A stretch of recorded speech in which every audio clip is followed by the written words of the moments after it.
Voilà. Et est-ce que tu veux que je partage ton écran tout de suite ou tu veux dire quelques mots d'abord? Oui, oui, alors attends, je vais essayer de me faire Alors moi, baisser je vais couper le la son de mon résolution. côté. Moi, j'ai tout coupé. Voilà, donc j'espère que ça fonctionne bien. Merci beaucoup, en tout cas, Pascal. Merci aussi de me signaler que ça fonctionne. Merci beaucoup, Pascal, de m'avoir invité donc à présenter le Lab Sorbonne, qui est quand même un objet, un outil en cours de construction, comme j'ai pu te le dire. Donc c'est vraiment l'idée, c'est vraiment vous présenter le début du chemin, hein, puisque rien n'est pour l'instant terminé. En tout cas, merci beaucoup. J'espère que ça correspondra, cette présentation correspondra à ce que vous attendez, voilà, en termes de connaissances et de découverte de ce qui peut exister dans l'éducation nationale, de dispositifs un peu innovants, en tout cas. On essaye de l'être. Mhm. Innovant. Tout à fait. Alors, Est-ce c'est que vous voyez la présentation là? Ah, super. Merci Stéphanie. OK, donc j'y vais? J'y vais. Ah oui, je te laisse la parole. On y va. Alors, donc je vais vous parler du Lab Sorbonne, donc qui est un tiers-lieu d'innovation et d'expérimentation. Pour vous expliquer aussi quelle est ma fonction, moi je suis inspectrice d'origine, mais je suis précédemment chercheuse et j'ai travaillé dans la recherche scientifique en biologie. Donc une carrière de reconversion. Et donc je travaille en tant que conseillère technique en charge des projets de recherche pour l'école. Pour traduire, c'est vraiment un poste qui est destiné à faire un lien entre la recherche et le monde des chercheurs, l'univers de la recherche, et le terrain d'exercice, c'est-à-dire les classes, mais aussi les cadres de l'éducation nationale, les pilotes de l'éducation nationale. Alors, je vais essayer de vous parler du temps dans cette présentation, si tu peux passer à la suite. Déjà, vous présenter un petit peu les origines et l'inspiration de ce lab Sorbonne, puisque en fait, ces labs d'innovation sont issus d'une politique qui date maintenant de quelques temps. Je vous parlerai aussi de l'envie, de l'ambition de réaliser, enfin de construire à Paris un tiers-lieu éducatif, à la fois un lieu, parce qu'il existe des labs aussi d'innovation publique qui ne sont pas forcément des lieux. En tout cas, là, on a un lieu. Et puis, de la dynamique qu'on souhaite y développer. Ensuite, pourquoi on tient à ce lab? Parce qu'en fait, c'est un outil au service de la transformation des pratiques, pardon. Et comme je vous le disais, des liens entre la recherche et le terrain. Et pour finir, un peu quelques perspectives que nous envisageons pour ce lab Sorbonne. Alors, à l'origine du Lab Sorbonne, vous allez voir, on a ce qui s'appelle le Lab 110 bis. Je peux changer. Voilà, donc le Lab 110 bis, c'est un lab qui est situé donc, rue de Grenelle, hein, au ministère de l'Éducation nationale. Ce lab avait été créé en fait pour permettre aux services de travailler leur relation à l'usager et d'accompagner les services administratifs dans l'innovation au sens large. C'est-à-dire qu'il était plutôt fait initialement, et il joue toujours ce rôle, hein, pour accueillir finalement des cadres, des personnels des services administratifs de l'éducation nationale pour les conduire finalement à une évolution de pratique avec une certaine façon de travailler qui s'appelle la facilitation. Je vais en parler tout à l'heure, mais un lieu et des moments qui sont faits pour échanger, pour questionner, pour expérimenter et surtout pour répondre à une pratique professionnelle. C'est-à-dire que les personnes qui viennent dans ce Lab 110 ont une question professionnelle, alors par exemple d'amélioration d'un service, de meilleur accès des usagers, etc. Et la session au Lab 110 bis est destinée eh bien, à faire évoluer les gestes professionnels, à leur faire trouver des réponses collectivement à des problématiques qui se posent à chacune des personnes présentes. Donc c'est aussi une intention finalement des ministères et comment dire, du secrétariat général d'aider à l'évolution des pratiques professionnelles, des services administratifs et surtout pour aller davantage à la rencontre des usagers et de façon à mieux pouvoir répondre à leurs questions et mieux faire évoluer les liens entre usagers et administration. Est-ce qu'on peut poser des questions au fur et à mesure? Bien sûr, oui, oui, De peut-être. mémoire, ça avait été mis en place sous Blanquer, c'est ça? Oui, c'est ça, D'accord. exactement. C'était, oh, je dirais, vers 2015, 2018 par Mm, là, mm, mm. c'est-à-dire vraiment au début je pense, comment dire, du quinquennat d'Emmanuel Macron, du premier quinquennat d'Emmanuel Macron. Et c'était vraiment une volonté, voilà, de modernisation aussi Mm. des services administratifs, modernisation aussi comment dire, de façon de penser aussi, je pense, le service rendu à Mm, l'usager. mm, mm. Et donc, c'est forcément à la demande des usagers. Il n'y a pas une proposition Alors, d'accompagnement, de formation. Alors, ce qui a évolué, je pense maintenant, c'est que ce sont les services eux-mêmes qui se posent des questions par rapport à justement leur façon de fonctionner, et ce sont les services eux-mêmes, et notamment donc le secrétariat général et maintenant la direction de la transformation publique, la DITP, qui sollicitent en fait ce lab pour venir les aider à trouver une réponse à une problématique professionnelle. Le lab 110 bis du ministère, il y a un certain nombre de personnes qui y travaillent. C'est une petite équipe, Mm. mais c'est une équipe qui est spécialisée, on va dire, dans un travail tout à fait transversal de réflexion et de recherche de solutions. Il y a pas, c'est pas des experts de la question forcément qui travaillent avec les personnes des services qui vont là-bas. Et pour juste prolonger cette idée, par exemple, le lab Sorbonne joue aussi de lieu d'accueil de personnes qui devraient peut-être se retrouver au 110 bis par une proximité géographique, hein. Et on reçoit comme ça des chefs de service aussi ou des chefs d'établissement Mm. dans une visée de modernisation de leurs usages.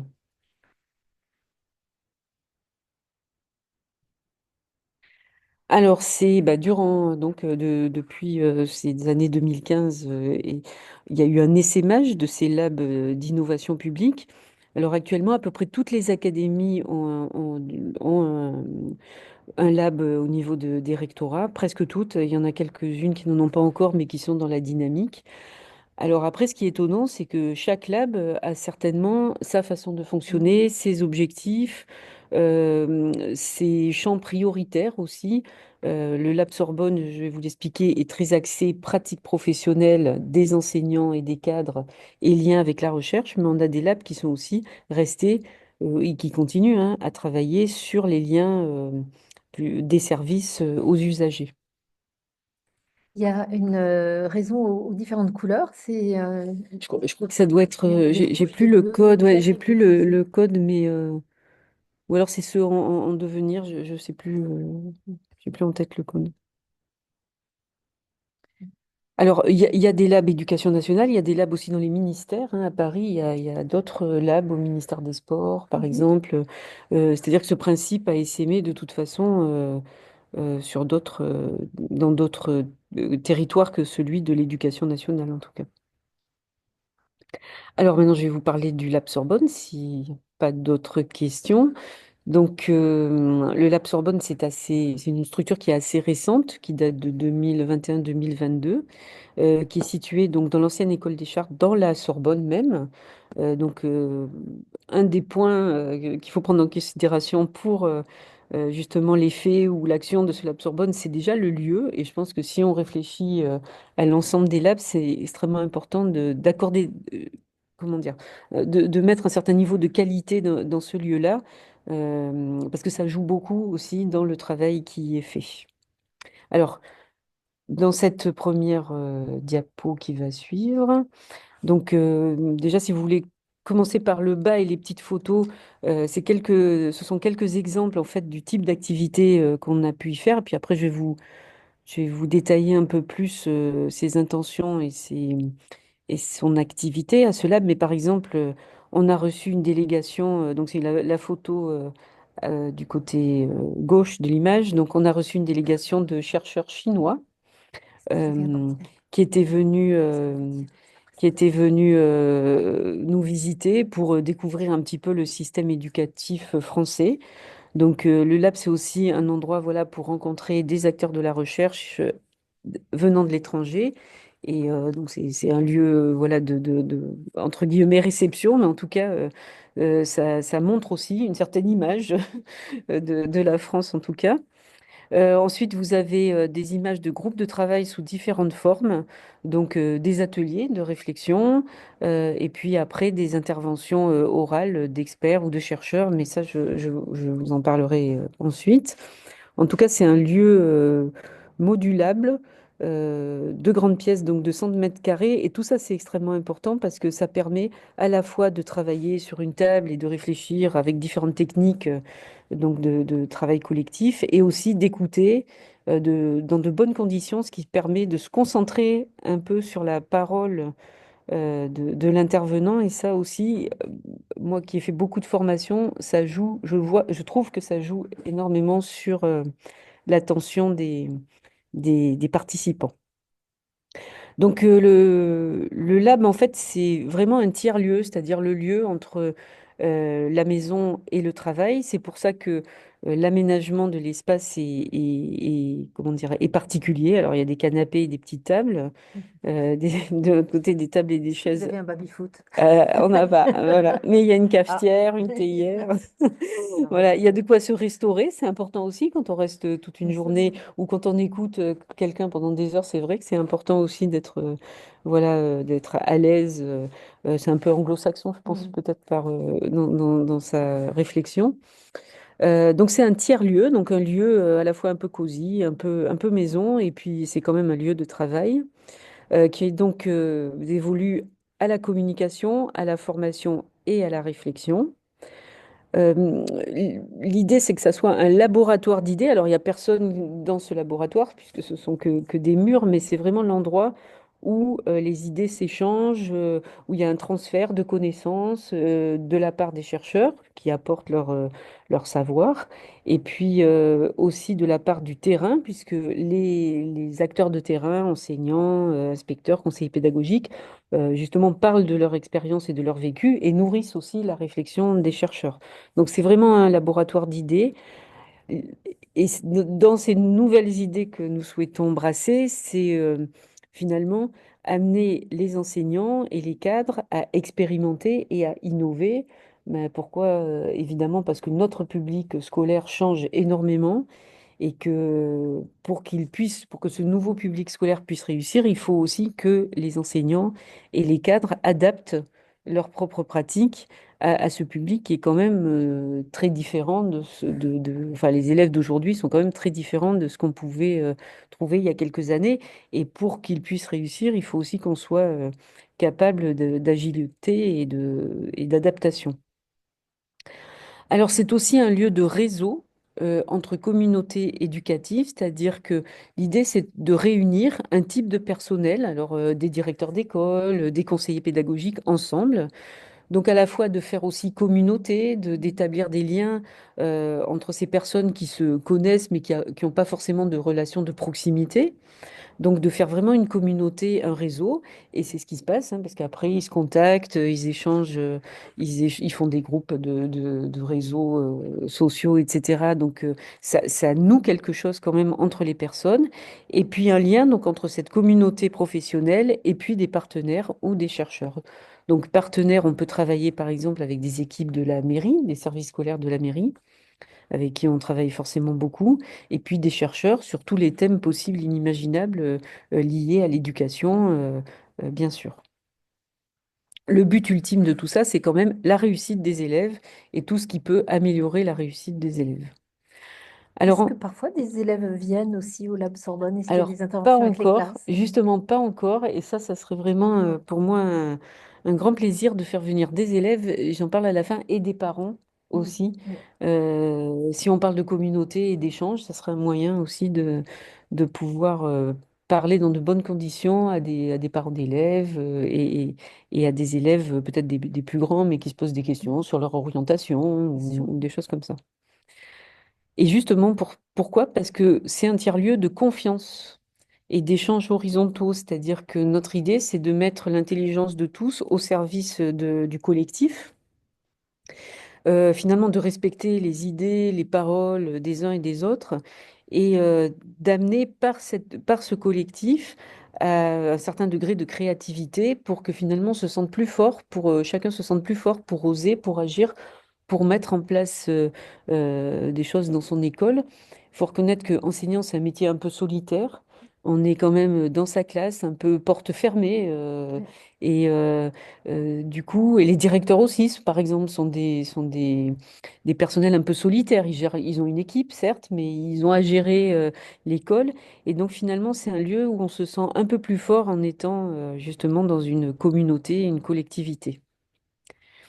Ensuite, c'est un outil de travail collaboratif, c'est-à-dire que l'idée, c'est aussi pouvoir découvrir, explorer, s'enrichir, questionner un expert, finalement avoir des idées, s'inspirer de ce qu'on aura pu voir ou de ce qui se fait chez les autres, pour ensuite aller dans son propre terrain d'exercice, pour modifier certains points.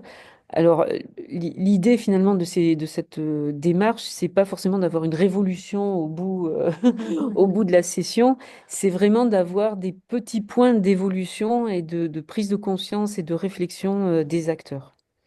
Voilà, et comme je vous le disais tout à l'heure, c'est un espace moderne et agile, flexible. Je pense que ça peut inspirer aussi, et ça s'inspire d'autres lieux comme ça de réflexion collective, mais c'est vraiment important, quand on se retrouve après dans une activité professionnelle, d'avoir un lieu où on peut travailler entre adultes, où on peut échanger dans de bonnes conditions. C'est vrai que les structures scolaires, par exemple, n'ont jamais été pensées à l'origine pour les adultes qui y travaillent. Donc, il y a C'est souvent vrai. pas de salle, comment dire, euh, adéquate pour voilà, déjeuner, réfléchir ensemble.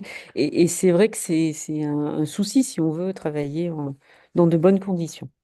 Comme on est à l'EHESS, j'ai une petite question un peu provocante, hein. Est-ce que ça t'est arrivé d'avoir des gens qui réagissent de manière pas positive, hein, à ça? Parce que tout ce que tu décris, c'est formidable, mais on voit du vocabulaire, que c'est un peu des mots-clés de ce qu'on peut trouver dans les entreprises, agile, libérer, je me souviens de Blanquer qui Oui, voulait oui, libérer les énergies, libérer oui, la oui, c'est créativité. vrai. Par ailleurs, le fonctionnement de l'ensemble de l'éducation nationale, l'ensemble de l'institution, n'a pas été complètement, enfin, n'a pas changé de paradigme du tout au tout. Et donc, est-ce qu'on ne pourrait pas faire la critique ou est-ce que parfois tu reçois la critique du fait qu'on est en train de faire peser sur les usagers en leur donnant des salles avec des canapés et puis du thé et du café, la transformation de l'institution sans leur en donner les moyens Moyen. par ailleurs. Alors, Et on est à l'EHESS, donc oui, oui, on on peut peut et on dire des doit choses être comme ça. critique. Voilà, oui, Et l'enregistrement ne circule que au sein des auditeurs. oui, oui, Tu peux parler il vaut librement. mieux. Ou Il vaut- je coupe l'enregistrement si tu veux. Tu veux que je coupe un? Non, non, Non. je vais essayer de rester dans la ligne. Mais il faut reconnaître, c'est vrai, l'éducation nationale, d'abord, c'est un système très hiérarchique et très pyramidal, hein, parce que tout le monde a Absolument. un chef, à peu près, enfin, bah, à peu près tout le monde a un chef, oui, tout le monde a un chef au-dessus de lui. Et c'est vrai qu'on est dans une structure où on n'est pas non plus totalement dans comment dire, l'invention totale, hein. C'est-à-dire qu'on innove, mais quand même dans un cadre qui est assez fixe et assez précis, hein. On a des textes de cadrage, on a des programmes. Voilà, donc on sait qu'on ne peut pas non plus complètement sortir de cet ensemble-là. Alors, après, des personnes qui pourraient trouver ça un peu gadget, euh, je ne le sais pas. Par contre, ce que je sais, c'est que compte tenu de l'expérience qu'ont les participants, et là je vais m'appuyer surtout sur les directeurs d'école, puisque c'est le public que j'ai eu cette année, puisque moi Mm. je suis arrivée en novembre. En fait, ce qui ressort, mais socialement ça a certainement une signification, c'est le fait d'être respecté dans leur métier Mm. et le fait d'être reçu dans un endroit comme ça qui est un peu prestigieux et bien aménagé. Mm. Ils me disent, moi, c'est une façon aussi de montrer finalement le respect de l'institution, la confiance de l'institution Mm. envers nous. D'accord. Alors, c'est un message qui est certainement à comprendre et à décoder, mais en étant aussi critique par rapport à ma propre maison, c'est vrai qu'on a tendance à faire des formations dans des salles de classe, les gens sont pas Bah bien oui. assis, sont pas bien installés, entre midi et deux ou le soir quand on est très fatigué. On s'offre pas forcément les conditions les plus Mm. favorables quand même Tout à fait. pour faire de la Ouais. formation. Donc, bon, ça, on le sait, hein, pour nous, c'est aussi un problème. Parfois, on prévoit des ateliers, des choses comme ça, puis on se retrouve dans une salle où on n'a que des tables, que des chaises, on peut pas faire. Donc, C'est une manière aussi peut-être par une petite porte de venir pousser aussi dans l'éducation en disant, ben voilà, les gens aussi ont besoin de travailler comme de vrais professionnels Oui, aussi. absolument. Mais, je ne veux pas dire qu'ils ne travaillent pas comme de vrais professionnels, mais dans des conditions en fait Mm. un peu professionnelles. Après, pour la partie innovation que tu évoquais, je crois qu'on est quand même dans un système. Bon, d'abord, toutes les académies en France sont différentes, la politique est différente malgré tout, même si on a un cadre, il y a des cultures différentes aussi dans ce métier. Et finalement, on peut avoir des académies où l'enseignement est quand même sous un format très classique, Mm. finalement peu innovant. Et alors, on est toujours dans un cadre, mais bon, c'est quand même un peu des méthodologies, enfin des méthodologies, des approches qui sont quand même un peu, voilà, un peu à l'ancienne. Et on a besoin quand même d'aller innover, même dans ce cadre, on a quand même besoin de changer des pratiques, d'aller explorer des façons d'apprendre qui seraient plus efficaces pour les élèves. Voilà, parce qu'après, un enseignant, une fois qu'il est dans sa classe, il met en place ce qu'il veut bien mettre en place, Oui, mais bien c'est sûr. pas forcément Ou ce qu'il a l'énergie efficace. de mettre en place dans le contexte Voilà, dans lequel il exactement. exerce. Donc finalement, il fait un enseignant, il fait un peu ce qu'il sait faire, hein. Mm. C'est un métier où finalement on se renouvelle quand même pas beaucoup. Et ce genre d'entrée, encore une fois, même si elle est minime, ça provoque quand même des petits changements. Voilà. En tout cas, surtout ce que j'ai pu voir, c'est en tout cas et peut-être c'était un besoin momentané à Paris en ce moment, mais c'était vraiment l'idée de comment dire, du retour de l'institution vers des personnes qui, comme tu le dis, travaillent beaucoup et s'investissent beaucoup pour gérer les écoles. N'hésitez pas, monsieur, si vous avez des questions aussi, on a un auditeur dans la salle. Donc, jusque-là, c'est clair et puis voilà, c'est intéressant. Alors, donc, moi, j'ai récupéré donc la direction de ce lab en novembre. Et comme j'étais engagée dans la formation des enseignants, je me suis dit, on a là un formidable outil, en fait, au service de la transformation éducative. Alors moi, je parle plus, j'ai plus envie de prononcer le mot innovation, parce qu'en fait, innovation, on voit l'innovation à sa porte, quoi. Ouais. Et on peut innover sur des toutes petites choses, c'est pas pour autant qu'on va transformer le système éducatif. Donc, la transformation des pratiques, pour moi, c'est vraiment autre chose, c'est-à-dire, c'est vraiment viser quelque chose qui va permettre de mieux faire réussir les élèves et du coup de le conscientiser une démarche un peu plus construite que innover, je vais changer de papier ou je Mm. vais mettre mes tables autrement.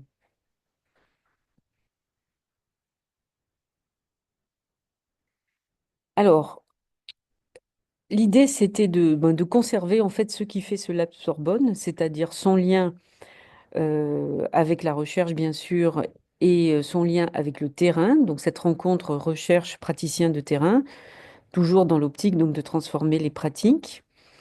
L'idée aussi, c'était d'aller chercher les priorités académiques, puisque nous, on a donc un recteur, enfin maintenant une rectrice, un directeur de l'académie, qui nous fixe un cap sur les domaines qui semblent les plus essentiels. Alors naturellement, on travaille sur les fondamentaux, les maths et le français. On travaille beaucoup dans l'académie sur les sciences cognitives et l'apport des sciences cognitives aux pratiques d'enseignement, à la gestion de la classe et aux relations avec les élèves et à leur façon d'apprendre finalement. On travaille sur les compétences psychosociales, mais ça aussi, ça vient d'un élan ministériel innovant, justement, de s'intéresser notamment à l'empathie chez les enfants. Vous savez aussi tout ce qui concerne le plan harcèlement, par exemple, ça c'est aussi des nouveautés dans l'éducation nationale. Et puis, je pense que dans le fond, tout ça, c'est aussi travailler sur le bien-être professionnel. C'est-à-dire qu'on sait hein, que les métiers de l'enseignement sont des métiers difficiles, qu'on a une désaffection pour les concours. Il faut reconnaître moins de personnes qui se présentent au concours. On a aussi des personnes qui changent de métier enfin, sans attendre la fin de leur carrière. Donc, l'idée du bien-être professionnel, d'être bien dans son travail et d'être heureux finalement d'aller travailler et d'être dans de bonnes conditions pour travailler, c'est pour moi en tout cas, je pense, essentiel dans une politique éducative.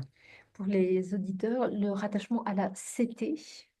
Alors là, la conseillère technique, donc à moi-même, c'est-à-dire qu'avant, il y avait une personne qui dirigeait le lab, mais qui n'était pas spécialiste de l'enseignement, justement, qui avait été prise, euh, comment dire, dans d'autres fonctions. Donc le fait de le rattacher au projet de recherche, en fait, a orienté un peu plus ce lien avec la recherche. Alors, l'approche du Lab Sorbonne, donc c'est vraiment l'idée en construction, parce que c'est pas toujours simple, mais de la collaboration formalisée et durable entre chercheurs en éducation et praticiens de terrain. Donc, quand je parle de praticiens de terrain, il y a bien sûr les chefs d'établissement, les directeurs d'école. Il y a bien sûr les formateurs aussi qui sont concernés, les inspecteurs et les enseignants. En fait, c'est à tout, dans toutes les fonctions de l'éducation nationale, on peut avoir une communauté et un intérêt à travailler avec ces différents personnels. L'idée, c'est vraiment avoir des savoirs utiles à leur action, c'est-à-dire qu'ils s'enrichissent auprès des chercheurs et qu'ils comprennent finalement mieux comment ils peuvent faire évoluer leurs gestes professionnels. C'est éclairer aussi les décisions éducatives par la recherche. Donc là, je vais prendre un exemple concret. On nous parle beaucoup de données probantes. Mm. L'idée aussi, c'est de développer cette culture, en tout cas c'est la direction qui est donnée en ce moment au ministère, c'est développer cette culture de l'appui sur des données claires.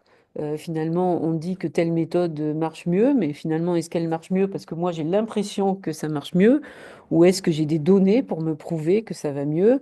Si mes élèves finalement sont plus heureux à l'école, où il y a moins de situations de harcèlement et il y a plus d'enfants qui sont dans des relations sociales apaisées.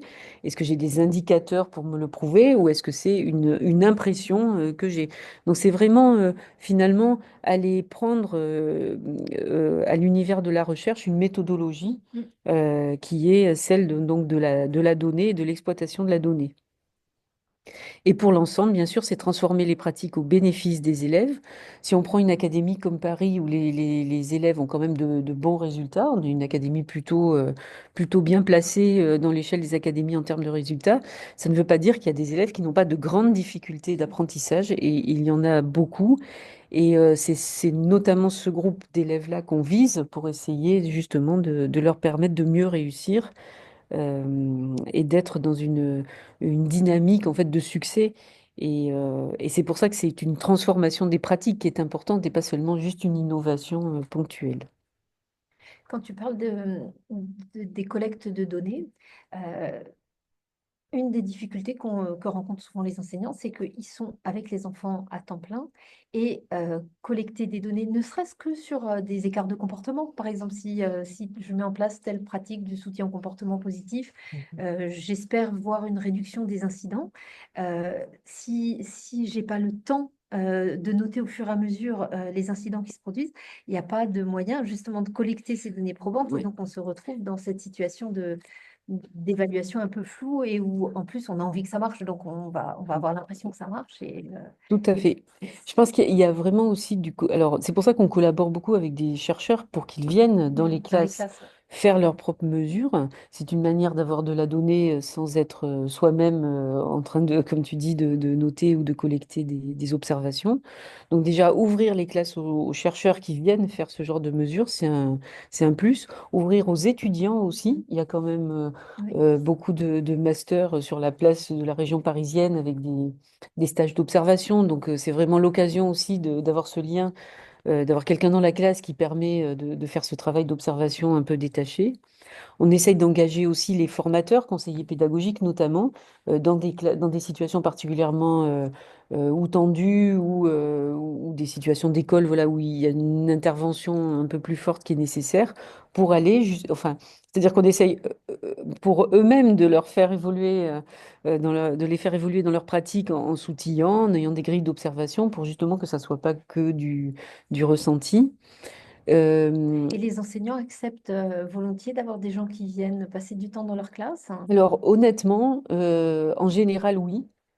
En général, je pense que les enseignants, ils sont motivés par le fait aussi de contribuer justement à cette évolution et à cette observation. Et enfin, moi, ce que je vois, c'est que les enseignants, ils sont en demande quand même d'explications à des phénomènes parfois qu'ils n'arrivent pas à comprendre chez les élèves, à des, voilà, tel élève qui n'arrive pas à apprendre à lire, mais pourquoi, etc. Il n'y a pas que des troubles aussi, hein, il y a des difficultés d'apprentissage. Donc, je pense que les enseignants sont très intéressés d'avoir des réponses à leurs questions, finalement de développer aussi leur culture, et puis et de se sentir utile. Alors, je ne sais pas si l'expression est la bonne, mais en tout cas de se sentir utile dans une démarche qui n'est pas juste la démarche de la classe et de l'enseignement. Enfin, d'étendre un peu aussi leur spectre d'activité. Voilà. Donc c'est pour ça que, par rapport à ce que tu dis, l'idée, c'est vraiment d'engager avec les chercheurs une coopération à long terme et pas d'être juste là pour servir voilà, pour une étude à un moment donné, mais avoir vraiment des liens qui se tissent sur le long terme et d'avoir donc des bénéfices réciproques à la fois pour la pratique professionnelle et puis pour le chercheur, parce que le chercheur, il fait ça aussi parce qu'il a un métier de chercheur à assurer avec des publications, avec des recherches à produire, quoi. Donc, oui, monsieur.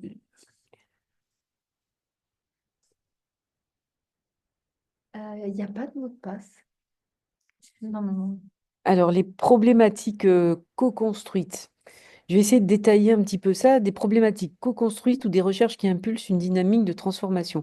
Ce qui est compliqué avec, dans les liens entre la recherche et le terrain, c'est que le chercheur, lui, il a son hypothèse de travail, il veut aller la tester, il a besoin de classes, d'élèves, etc. Mais cette problématique de travail, elle n'est pas forcément la question que se pose l'enseignant. Parce que l'enseignant, il est dans du pratique, enfin, comment dire, oui, de la pratique de tous les jours. C'est-à-dire, j'ai à introduire la division dans ma classe, je ne sais pas trop comment m'y prendre. Finalement, que me dit la recherche là-dessus? Ou j'ai tel élève qui a un comportement qui perturbe vraiment ma classe, bah, que pourrait m'apporter le chercheur, tandis que le chercheur, il se pose parfois des questions qui sont éloignées de cette vision de la classe, même si on est quand même dans le domaine de l'éducation.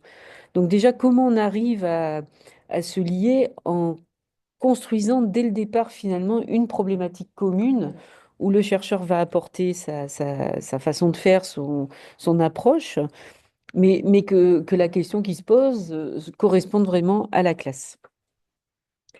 Et puis l'autre caractéristique aussi de ce travail, c'est d'intégrer les résultats dans le pilotage, c'est-à-dire qu'à partir du moment où on a par exemple un dispositif d'innovation ou innovant dans l'académie, l'idée c'est qu'on l'évalue pour avoir des données qui permettent ensuite d'ajuster le pilotage de ce dispositif ou de sa classe ou de son travail. Et les trois principes clés pour finir de ce contexte de l'Absorbonne, c'est l'intelligence collective, mais j'en ai déjà parlé, l'expérimentation, donc si on essaye de faire quelque chose, ben, on a un protocole, on l'a construit, il est ensuite évalué. Et le fait aussi de s'adapter de façon continue, c'est-à-dire que le problème aussi dans l'éducation, c'est que travailler sur le long terme, c'est un peu compliqué. Avoir des cohortes qu'on suivrait durant toute leur scolarité, c'est vraiment pas simple à piloter et à manager. Donc, comment on fait aussi pour se réactualiser ben, en fonction aussi des orientations nouvelles, puisque nous, on dépend aussi, et on dépend beaucoup et complètement des orientations des ministres qui donnent le là, en fait, de l'action sur le terrain. Est-ce qu'il y a des petites questions? Est-ce que tu veux compléter? Est-ce qu'il y a des questions en ligne? Non, je pense que tu vas nous donner des exemples, j'imagine, spécifiques. Oui. Juste une petite, une petite, au fait, si je veux bien comprendre, le laboratoire est un lieu de rapprochement entre chercheurs et praticiens de la classe. Et pour un chercheur qui a des travaux de recherche sur le plan géographique, bon, il peut s'éparpiller un peu, il a une distance géographique à faire. Je voudrais savoir si le laboratoire permet de rapprocher même géographiquement les praticiens et les chercheurs en question. Je ne Alors, sais pas si vous avez entendu en ligne, on ah peut oui. répéter la question un peu plus fort peut-être. Donc la question est de savoir si le laboratoire permet de rapprocher aussi géographiquement les chercheurs hein, et les praticiens. Alors déjà, les praticiens entre eux, ça permet de les rapprocher, même si Paris, c'est quand même c'est une ville, bon, c'est une grande ville, c'est pas ce que je veux dire, mais je veux dire, ça permet géographiquement déjà de rapprocher des gens qui travaillent dans des parties de Paris différentes, et ça, c'est intéressant, parce que ça rapproche des gens qui travaillent dans une hétérogénéité aussi de public. Dans Paris, on a du très très favorisé et du très très défavorisé, donc ça c'est intéressant. Quant aux chercheurs, moi j'essaye de faire venir aussi des gens qui travaillent ailleurs en France. Donc on a eu plusieurs sessions avec une dame qui s'appelle Marie Beretti, qui travaille sur l'autorité justement éducative, qui est à Saint-Étienne, à l'université de Jean Monnet de Saint-Étienne.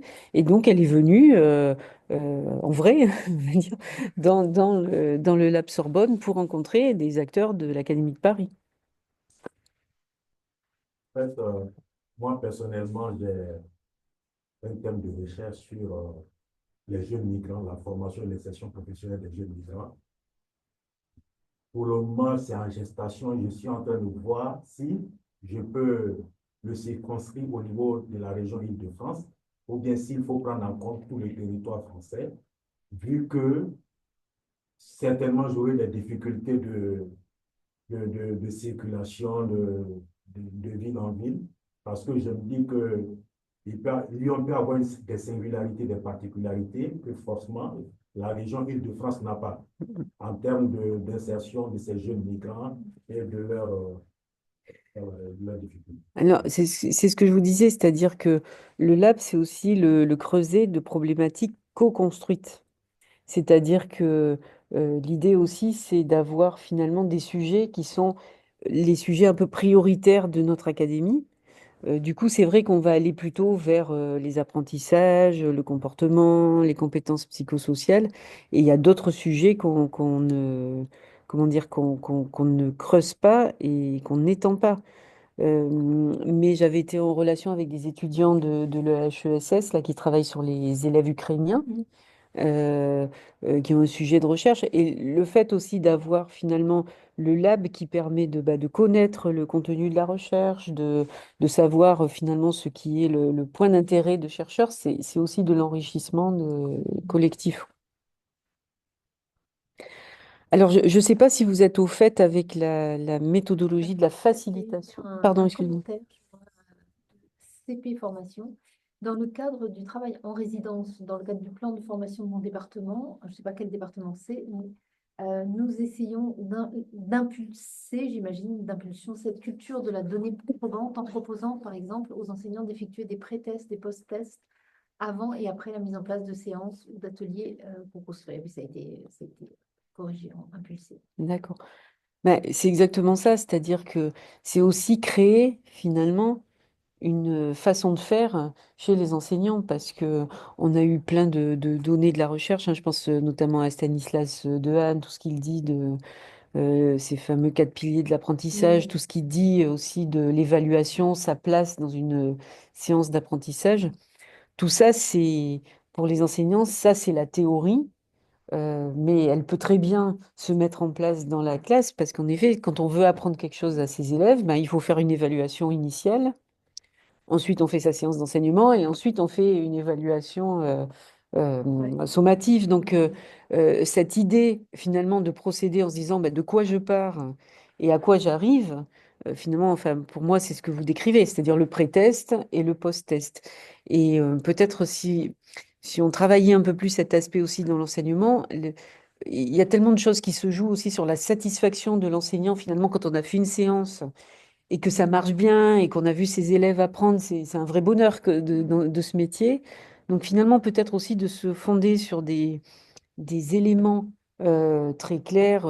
J'ai fait ma séance, mais voilà, j'avais tant d'élèves qui étaient à tel niveau et puis je finis et voilà où j'en suis. C'est aussi au niveau de la capacitance, je crois, professionnelle, si je ne me trompe pas de mot, c'est exactement l'effet un peu waouh, quoi, de chez l'enseignant. Voilà. Je m'excuse, madame. Est-ce que je peux avoir le code secret de la réunion? J'arrive à me connecter maintenant avec C'est difficulté. bizarre, il y a pas. Euh, faut que je- J'ai rentré le lien, mais le code secret de la réunion me demande. déjà, on a un auditeur qui a un problème. Euh, il n'y a jamais, personne n'a jamais eu besoin de code secret, je comprends pas. J'en vois même pas, moi. Attendez, je vais sur Zoom, peut-être. Alors, si on se connecte avec le lien, en cliquant sur le lien, il n'y a pas Les besoin du code personnes qui sont en secret. ligne, on vous demande un code secret. En utilisant le lien direct, non. On n'entre pas le code. On entre le code seulement si on passe par l'ID réunion. Je peux coller le lien de nouveau dans le chat pour qu'on puisse pas Moi, je perdre me de suis temps si vous connectée sans voulez. code secret. Mais oui, c'est Oui, oui. bizarre. Je colle le lien dans le chat pour notre invité pour qu'on puisse continuer ou...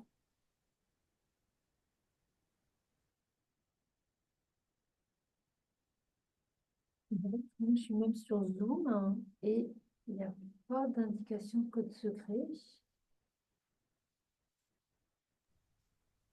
Vous êtes sûr que vous êtes sur le bon lien, monsieur? Parce que enfin, moi, j'ai même pas de code secret D'accord. d'indiquer. Vous pouvez continuer, je crois que je vais aller. Désolée. Pascal, si tu veux, pour qu'on ne perde pas de temps, je peux mettre les informations dans le chat. D'accord? De liens, etc. Il y a CP Formation qui dit exactement, enfin je suis contente de lire ce qu'écrit cette personne, parce que c'est ça. Donc en fait, les enseignants ont vu qu'il y avait des gros effets sur les élèves les plus fragiles. Et puis ce sentiment de fierté et d'accomplissement, voilà, c'est quelque chose qui est très très important dans ce métier, hein. Sinon, c'est rude quand même de Ouais. n'être confronté qu'à des difficultés, c'est rude. Donc quand on sait que ça marche et quand on constate vraiment que ça marche, c'est vraiment un grand, grand plaisir.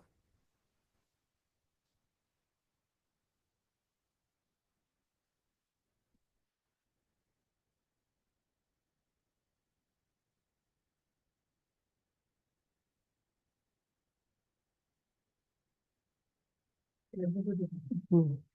Alors du coup, ma question c'était, en fait, vous connaissez bien la facilitation? Je prends un peu de Non, temps je pour pense que je sais expliquer. bien. D'accord. Ok.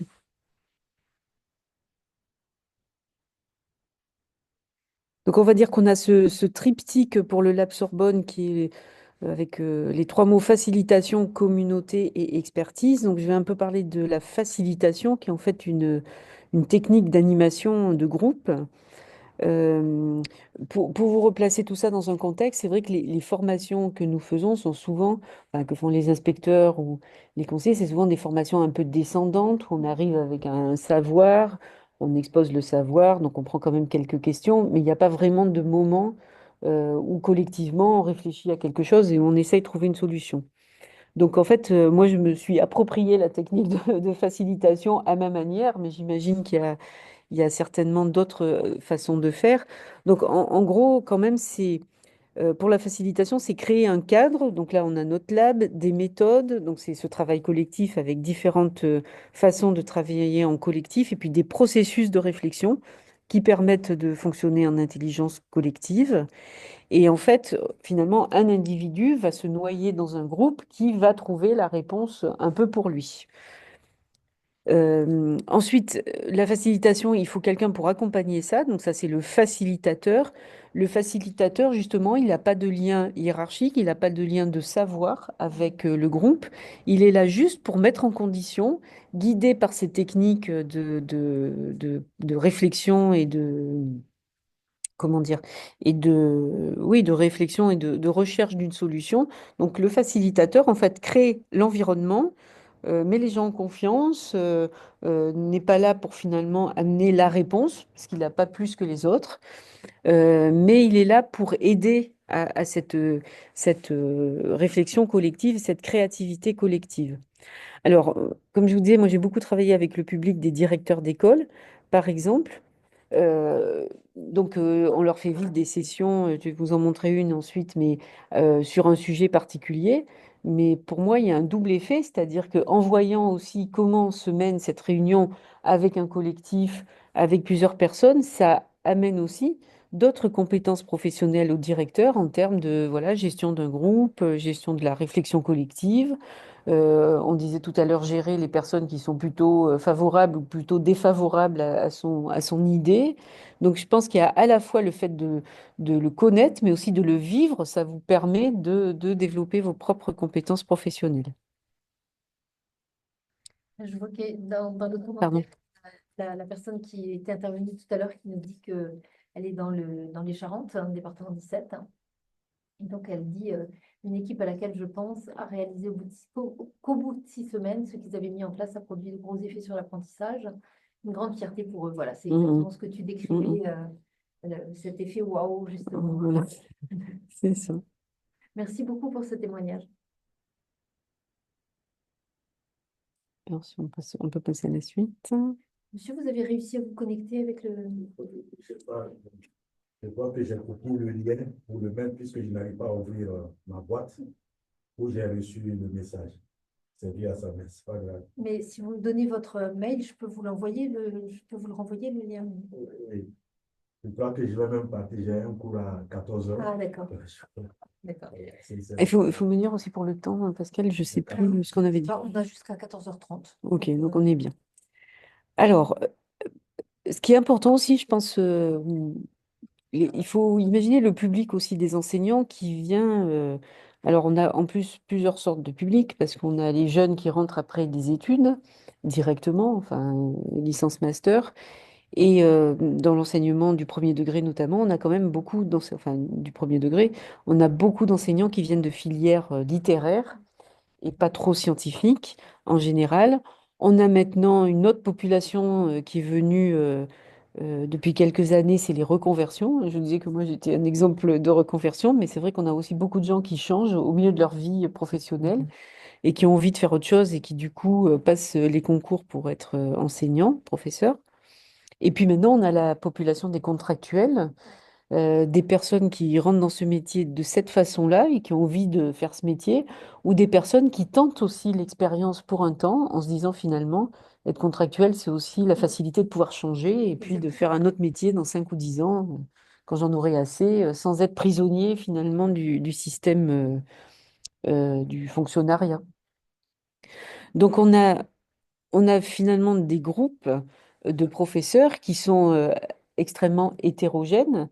Et vous allez, par exemple, quand vous êtes dans une école ou quand vous êtes dans une circonscription avec votre public d'enseignants de cycle 2 à former, vous allez trouver dans votre groupe eh bien, des contractuels qui n'ont pas eu de formation, ou presque pas, des enseignants qui ont 30 ans d'ancienneté et une grande expérience. Et il va falloir amener toutes ces personnes à travailler ensemble avec voilà l'idée qu'il faut finalement écouter tout le monde, même si je sais, je vais pas imposer ma réponse, mais on va écouter tout le monde. Donc on essaye de mettre en place quelques règles d'intelligence collective, c'est-à-dire déjà s'écouter. Alors c'est difficile, hein, je veux dire, le fait on a envie de parler, on a envie de s'exprimer, donc écouter l'autre avec attention, parler avec une intention, c'est-à-dire être vraiment ça, c'est aussi très compliqué, ne pas être dans la digression, être très précis sur ce qu'on a à dire et pas commencer à raconter finalement sa vie, son expérience, mais aller à l'essentiel. Être bienveillant aussi avec celui qui parle. On sait très bien que dans un groupe, et tu dois avoir plus l'habitude que moi de ce genre d'observation, mais dans un groupe, il y a forcément parfois de l'agressivité. Ah ben non, mais qu'est-ce que tu racontes, etc. Et il faut éviter ce genre de réaction, donc être bienveillant, quoi que dise l'autre. Et puis se faire confiance aussi, faire confiance finalement dans ce que propose l'autre, parce que finalement, peut-être d'un premier abord, on se dit, bah, son idée ne m'intéresse pas, mais finalement, j'y trouve un intérêt et je vais écouter. Donc déjà, mettre en place ces règles et faire respecter ces règles, c'est déjà en soi aussi, comment dire, un premier apprentissage pour ces adultes praticiens de terrain, mais qui sert après.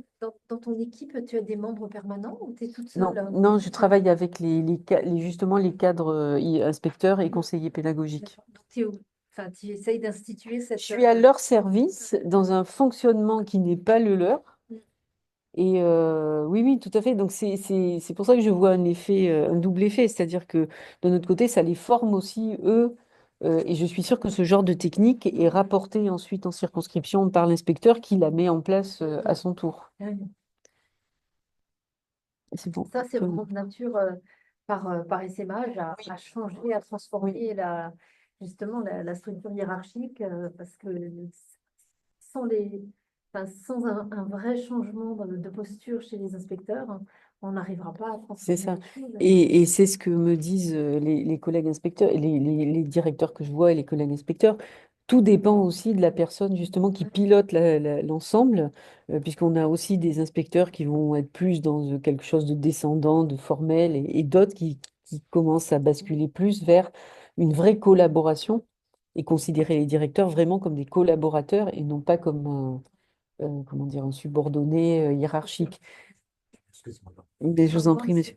Mais pour autant, il y a quelque chose d'assez étonnant dans tout ça. On est tellement imprimé d'une culture de la hiérarchie qu'on a énormément. Et vraiment, on parle de pilotage horizontal, mais on est sûrement loin parce que on voit bien, par exemple, la préoccupation des directeurs d'école, c'est l'autorité hiérarchique. Et le fait qu'ils aient l'autorité fonctionnelle et pas une autorité hiérarchique, pour eux, ça semble quand même être un point de complexité, alors que finalement, ben, c'est pas parce on n'arrive pas plus par la hiérarchie à obtenir ce qu'on veut que par l'idée d'un pilotage collectif. Mais ça reste imprimé quand même vraiment dans la culture. Voilà, ça c'est vraiment très très fort. On passe à la suivante. Alors, bah, ouais, on va parler sur les communautés. Je l'ai dit, hein, le facilitateur, c'est un catalyseur, donc il a un rôle un peu spécial. Ça, alors moi, je peux parler aussi pour moi. Moi, j'avais déjà eu, je m'étais déjà formée à Lyon, à l'IFE, plusieurs fois, il y a quelques années sur ces techniques-là. Alors, c'est vrai que moi, c'était déjà un peu en place, donc j'ai pas vraiment de grand chemin à faire, mais je vois que être comme ça dans le dialogue, faut savoir entendre aussi des choses qui font pas plaisir des fois, bah, voilà, sur l'institution, sur notre fonctionnement. Euh, mais en tout cas, c'est toujours dit dans un respect, dans une certaine, j'allais dire une loyauté, un amour du système. En fait, c'est pas de la critique pour critiquer, c'est aussi parce qu'on aimerait tous que ça avance et que ça soit plus positif. Alors là, la suivante, je vous parlais des communautés d'apprentissage. Alors, qu'est-ce qu'on a comme communauté d'apprentissage professionnel? Mais on peut avoir, par exemple, un ensemble d'inspecteurs, un ensemble de professeurs, un ensemble de formateurs, les chefs d'établissement. On a les secrétaires généraux d'établissement aussi qui peuvent venir, des groupes de pilotage aussi qui viennent au lab pour réfléchir justement à la façon de piloter leur dispositif. Donc en fait, ça peut être n'importe qui dans le monde de l'éducation. Et on travaille aussi donc dans des groupes hétérogènes avec des chercheurs, des cadres et puis le partenaire de la collectivité. Donc c'est vraiment en fait les sujets peuvent être extrêmement variés dans un lab et aller de l'apprentissage de la lecture jusqu'à l'appel d'un usager dans un service par rapport à ce qu'il attend d'un service. Alors ça, c'est les communautés, donc diverses. Et dans les diapositives suivantes. Ah oui, alors dans la diapositive suivante, je voulais faire un petit point sur en fait l'expertise et justement cet appui, ce qu'on attend en fait de cet appui des chercheurs, mais quand même les questions qui se posent parce que c'est pas si facile que ça de dire tiens je vais aller démarcher Monsieur Untel qui est spécialiste de la question de la lecture, je sais pas quoi. Il faut qu'il soit disponible, il faut qu'il ait envie de venir, il faut que lui-même il ait envie de s'engager dans quelque chose. Donc il y a quand même pas mal de questions. Alors, les bénéfices, nous, ce qu'on attend de cette relation avec la recherche, c'est vraiment mobiliser des pratiques, c'est ce que disait la personne des Charentes, la mobiliser des pratiques d'enseignement évaluées et qui ont un impact positif sur les élèves. Tout le monde devrait savoir que ces pratiques existent, sauf qu'un enseignant, c'est pas quelqu'un qui va aller prendre une revue, une publication sur l'éducation. Donc, avant que le résultat de la recherche transite par tout un tas d'intermédiaires et arrive à la classe, il y a énormément de temps, je pense même d'années. Et Donc, c'est comment aller plus vite à la source, en fait. Ouais, et si je peux ajouter quelque chose aussi, c'est que très souvent, les recherches en éducation sont menées sur un petit échantillon dans un environnement spécifique. Ça peut être une classe spécifique, un pays spécifique, une culture. Enfin, et donc, on n'a pas forcément la possibilité de généraliser les résultats et tous les dispositifs ne donnent pas les mêmes résultats sur les élèves. Et c'est ça Et donc, aussi. Ouais. on n'a pas forcément on peut dire, ah oui, tiens, ça a donné un résultat positif dans tel pays ou dans telle classe, dans tel niveau. Mais il y a des pratiques, parfois ça peut être extrêmement à double tranchant. Il y a certaines pratiques qui vont rendre les élèves plus autonomes, qui vont donc améliorer encore plus les élèves qui sont déjà autonomes et donc contribuer à creuser l'écart En plus. entre les élèves qui ont des difficultés à acquérir l'autonomie et les autres. Et donc, on peut avoir même certaines pratiques, c'est Sylvain Connac qui le Oui. souligne, qui le dénonce, Oui. certaines pratiques qui contribuent à accentuer les inégalités sociales parce que elles conviendront mieux aux élèves qui ont déjà intériorisé les attendus Certains des niveaux de comportements l'école. scolaires, etc. Et donc, c'est extrêmement difficile, je trouve. C'est ça, c'est-à-dire que c'est pas une recette. Et c'est là où est aussi la difficulté. C'est-à-dire qu'on va pas prendre la recette qui a été donnée par le chercheur, puis à qu'à appliquer, et ben ça va marcher, ça va être fabuleux. Non, parce qu'il y a tout un tas de biais et de paramètres qui rentrent en cause, en jeu. La technique de l'enseignant lui-même, déjà pour commencer, la classe, le lieu. Donc, enfin, moi, j'étais habituée aux cellules. Vous mettez un produit sur les cellules, vous voyez l'effet. Avec les enfants, c'est pas pareil, quoi. On peut pas appliquer, C'est pas des voilà, on peut pas appliquer une méthode en disant ça va donner les mêmes effets exactement. Par contre, ce qui peut être intéressant, c'est enrichir la culture de l'enseignant et du coup aller lui montrer que peut-être bah, il faut être plus dans l'analyse de ce qu'il fait dans la classe que dans juste l'observation ou la réception de bah, ça se passe comme ça, j'ai 15 élèves en difficulté dans la classe, bah, j'ai essayé, ça marche pas. C'est vraiment le mettre dans un processus de pensée. Et, alors, c'est vrai qu'il y a des grands courants qui, de temps en temps, comme ça, apparaissent, on va dire, sur dans la discussion éducation. En ce moment, c'est l'enseignement explicite. Hein, je veux dire, il faut, voilà, je pense que personne passe à travers, avec des figures très médiatiques de l'enseignement explicite canadienne ou belge. Euh, alors, il y a aussi des voix françaises qui sont moins connues peut-être du grand public, mais enfin du public enseignant en tout cas. Mais ce qui est intéressant, c'est d'aller aussi voir ce que ça peut apporter. Et certainement, après, il y a la mise en œuvre aussi qui va tout faire. Mais l'inspiration, l'exemple, ça peut être utile. Mais c'est intéressant ce que tu dis aussi par rapport à la mise en œuvre, parce que si tu as un a priori défavorable, parce que tu es un grand tenant du socioconstructivisme, et puis que donc tu te retrouves avec on a tous des œillères idéologiques et ça induit des biais, mais tu vas le mettre en œuvre de façon à ce que ça ne marche pas. Oui, C'est c'est ça. du Alors, c'est sabotage. exactement ça. Je vais faire une petite parenthèse justement avec l'enseignement explicite. Moi, je suis un pur produit du socio-constructivisme, c'est-à-dire que quand j'ai passé le concours, c'était vraiment la mode du socio-constructivisme. Les sciences, c'était vraiment, voilà, c'est comme ça qu'on procédait en classe, etc. Et puis est arrivé là, ces dernières années l'enseignement explicite. Et c'est vrai que j'avais un a priori de me dire, mais finalement, quand est-ce qu'ils réfléchissent, ces pauvres enfants? Il n'y a pas de phase, etc., etc. Et puis, j'ai creusé la question dans une occasion spécifique. Et j'ai déjà vu qu'il y avait un problème de compréhension aussi de ce que sont justement les phases de modelage, etc., avec une vision. Mais comme tu dis, il y a un a priori qui est déjà négatif, donc je ne vais pas le mettre en place comme il faut. Et on a essayé justement, avec quelques collègues inspecteurs et quelques écoles qui voulaient s'engager, on a dit, bah, tiens, vous allez essayer de mettre en place et puis on va regarder ce que ça donne. Et c'est extrêmement difficile parce qu'en fait, les enseignants pensent qu'ils mettent en place la technique qui a été mise en exergue par le chercheur, mais c'est pas le cas. Et du coup, ils vont conclure en disant bah, ça marche pas, c'est pas mieux, etc. Mais d'un autre côté, c'est pas comme ça qu'il aurait fallu faire. Donc il y a tout ce jeu-là de bien comprendre ce qui est attendu, le traduire dans sa génétique à soi et Oui. le mettre en œuvre ensuite. Voilà, notre collègue de Charente. La difficulté réside aussi dans l'émergence des problématiques précises dans les équipes enseignantes, passer de la pensée flat à la problématisation, sujet de la formation IFE de la semaine dernière. Très bien. Ça résonne aujourd'hui avec vos propos. C'est exactement ça. Moi, je cite tout le temps le même exemple. Mes élèves sont pas bons. Alors, on fait les évaluations nationales.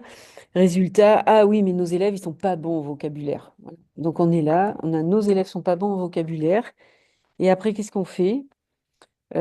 Pour en arriver à sortir une problématique professionnelle qui n'est pas juste, on a des élèves qui parlent pas français ou qui n'ont pas de vocabulaire, finalement, mais moi, dans ma classe, qu'est-ce que je mets vraiment en place comme séance ou comme activité pour apprendre, enfin, pour construire ce répertoire de mots, c'est un travail très, très difficile. C'est pareil, euh, c'est ce que je disais, finalement, être un enseignant analytique, il me semble que c'est une des premières compétences dans le référentiel de compétences des enseignants, mais c'est extrêmement difficile d'analyser sa propre pratique. Il n'y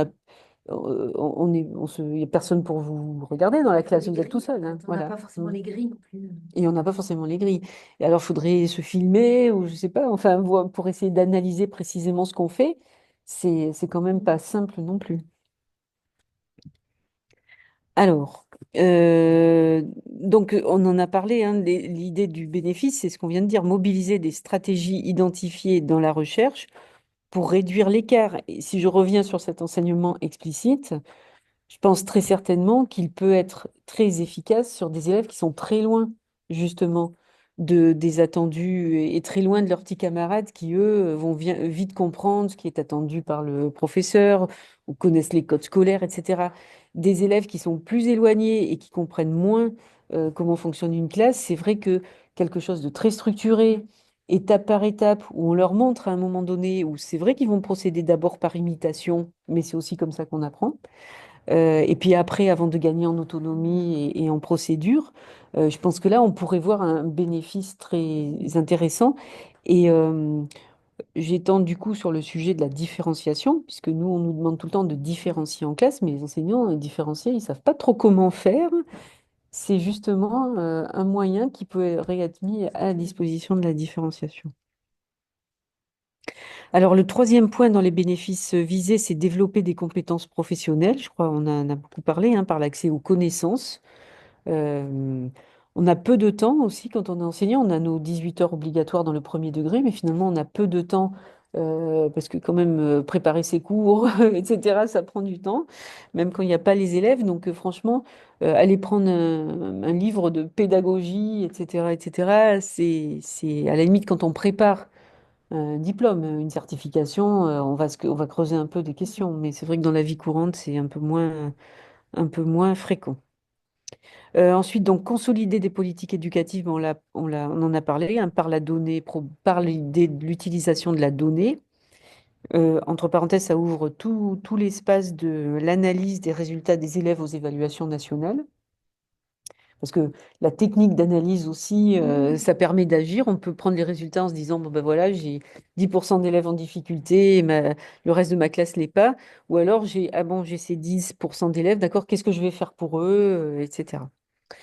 Ensuite, améliorer la collaboration et la communication pour un enrichissement mutuel. Bon, ça c'est évident. Et promouvoir et accompagner la transformation des pratiques. J'en ai beaucoup parlé. Donc, je voudrais revenir par contre sur les questions qui se posent. Alors, moi, Moi, j'avais juste oui, une pardon. dernière question, enfin, sûrement pas ma dernière question, mais c'est par rapport à la différenciation, ça fait quand même des décennies qu'on parle de différenciation et qu'on continue à dire que les enseignants ne savent pas différencier. Euh, je disais que j'étais enfant d'enseignant de ma mère quand dans les années 80, elle faisait de la différenciation. À l'époque, ça s'appelait pas REP, ça s'appelait ZUP ou Ouais, ZEP, ouais, hein. ouais, ouais. Et elle prenait autour d'elle le groupe Bien d'enfants sûr. qui était le plus en difficulté, elle donnait du travail en autonomie aux autres, et ça fonctionnait. Maintenant, tu as dit que le public a beaucoup changé. Est-ce qu'une des difficultés par rapport à la différenciation, c'est qu'il y a un tel manque d'autonomie des élèves aussi que c'est très difficile de travailler avec un groupe en laissant un autre groupe en autonomie parce qu'ils ne vont pas forcément Mm. mettre le temps d'autonomie à profit? Ou Oui, c'est je quoi les pense qu'il y a ça. obstacles? Non, mais je pense qu'il y a ça. Il y a en effet l'autonomie, c'est-à-dire que pour travailler avec un groupe d'élèves, il faut avoir le reste de la classe qui connaît les règles de fonctionnement de la classe, qui va rentrer dans le travail tout seul, enfin voilà, qui est déjà assez avancé, on va dire, dans son métier d'élève. Donc, il y a certainement ce problème de gestion de classe et de comportement en général, j'étends pas de comportement face au travail aussi, Ouais. qui est important. Euh, Après, je pense qu'il y a la technique, du coup, enfin, moi, ce que j'ai vu de la formation initiale des professeurs, c'est que on a tellement orienté sur la technique de gestion de classe, puisque, en fait, quand on visite, c'est très personnel, hein, ce que je vous dis, mais quand on visite des classes de jeunes enseignants, c'est vrai que tout le monde, enfin, le premier réflexe du jeune enseignant, c'est de dire, pourvu que je tienne ma classe, quoi, que ça parte pas dans tous les sens et que je montre pas que je suis incapable de gérer, mes 30 enfants. Mais finalement, je me dis, si dans la formation initiale, on rentrait plus par la construction de la séquence qui va intéresser les enfants, et du coup, il n'y aura pas ce problème de construction d'autonomie, enfin, tout ce qui va avec, il n'y aura pas cette focalisation sur la gestion de classe, et du coup, on pourra aller creuser la différenciation. Mais parler de la différenciation quand on est face à des enseignants qui commencent et qui déjà se posent la question de savoir si tout le monde va rester assis et écouter, et écouter pendant le temps imparti sans se manifester, c'est déjà. Et là, je parle des petits, mais quand on voit les classes de collège et autres, j'imagine bien en effet qu'un prof qui essaye déjà de contenir tout le monde, de penser à la différenciation, c'est un Everest, quoi. Ah oui, oui. Alors, donc si on revient à nos relations avec les chercheurs, c'est comment construire et définir le partenariat entre chercheurs et praticiens. C'est-à-dire, d'accord, on veut bien travailler ensemble, mais finalement, pour quel intérêt mutuel, comment on va s'y prendre, etc. Quelles formes peuvent prendre ces partenariats? Alors, il y a la forme basique qui est que le chercheur va sur le terrain, fait ses mesures et repart. C'est un partenariat, d'accord, mais assez basique. Et là, il n'y a pas un intérêt mutuel, mais ça veut dire qu'il faut travailler aussi, comment on va travailler ensemble, justement. Donner du sens, c'est-à-dire faut qu'il y ait un intérêt pour les deux. L'intérêt du chercheur, c'est certainement son hypothèse de travail, sa publication, puisqu'il y a quand même une obligation professionnelle. Bah, du coup, quel est l'intérêt de la classe et du professeur? Comment on rapproche deux professions et finalement comment on fait connaître aussi nos problématiques de terrain aux chercheurs, parce que peut-être en connaissant mieux le terrain, ils vont trouver d'autres sujets de recherche. L'idée de la réduction des écarts, c'est-à-dire qu'on peut chercher sur n'importe quoi, enfin n'importe quoi, n'importe quel sujet, Bien hein, sûr. c'est très vaste, mais est-ce que vraiment ces sujets-là s'intéressent à justement une meilleure réussite des élèves les plus en difficulté à la réduction des écarts? Là est la question. Euh, un partenaire éthique et équitable. Donc moi j'ai écouté récemment un séminaire dans le printemps de la recherche justement sur quelqu'un qui était à Mulhouse et qui parlait en fait de cette relation d'autorité et de partenariat équitable, c'est-à-dire qu'en fait il faut que tout le monde soit gagnant-gagnant dans ce partenariat et comment on fait pour que finalement la classe soit pas juste le laboratoire d'expérimentation, mais qu'il y ait un apport aussi pour les enseignants et pour les élèves. Et enfin, la reconnaissance mutuelle, la transparence des objectifs et l'utilisation partagée des résultats. Je crois qu'il faut que ça soit très net aussi au départ, dans un conventionnement, quelque chose comme ça, pour que tout le monde sache finalement, finalement comment sont obtenus ces résultats, mais surtout ce qu'on va en faire et est-ce qu'on peut les utiliser. Parce que finalement, moi, je ne sais pas si je peux utiliser ce que le chercheur dit dans sa publication. Est-ce que je peux prendre directement tout ça? On ne connaît pas tellement non plus le cadre de cette utilisation de la recherche. Oui, ce que disent les enseignants souvent aussi, c'est mais nous, on ne sait pas comment mettre en application ce que vous avez C'est trouvé ça? en fait. Comment on traduit, Donc en il fait, hein? faut vraiment, ben, c'est le Ouais. travail du lab, C'est ça la c'est de trouver. translation en fait, Ouais. hein, c'est comment on traduit. Moi, c'est vrai, je lis aussi parfois, enfin, j'essaye de lire des publications très sciences de l'éducation, qui n'est pas ma culture, et c'est pas si simple que ça Et non pourtant, en plus, quoi, plus, hein. tu as Oui, été chercheur, donc oui, je veux dire, la démarche scientifique je n'est la pas quelque comprends, chose quoi, qui voilà. t'est Mais étranger. c'est Ouais. pas si simple que ça, et sincèrement, je suis pas sûre qu'on puisse vraiment tout de suite utiliser ce qui est dit dans la publication. Un autre exemple, on travaille beaucoup avec Stéphanie qui est en ligne là, qui est neuroscientifique et qui, quand on croise des concepts avec les sciences sociales, de temps en temps, elle dit, mais je ne comprends même pas de quoi il parle parce que ça peut être un peu jargonnant, c'est un C'est peu ça. flou. Moi, je suis la première parfois à être critique du style des sciences sociales qui semble pas forcément fait pour être compris, en fait. Oui, oui. Il faut un traducteur quelque part à un moment donné, ça c'est clair, hein, oui. Je sais pas si tu veux témoigner, Stéphanie, si tu as un exemple par rapport à ça ou pas spécialement. Est-ce que vous m'entendez? J'ai un, j'ai un problème de son apparemment. Ça y est, là, on t'entend.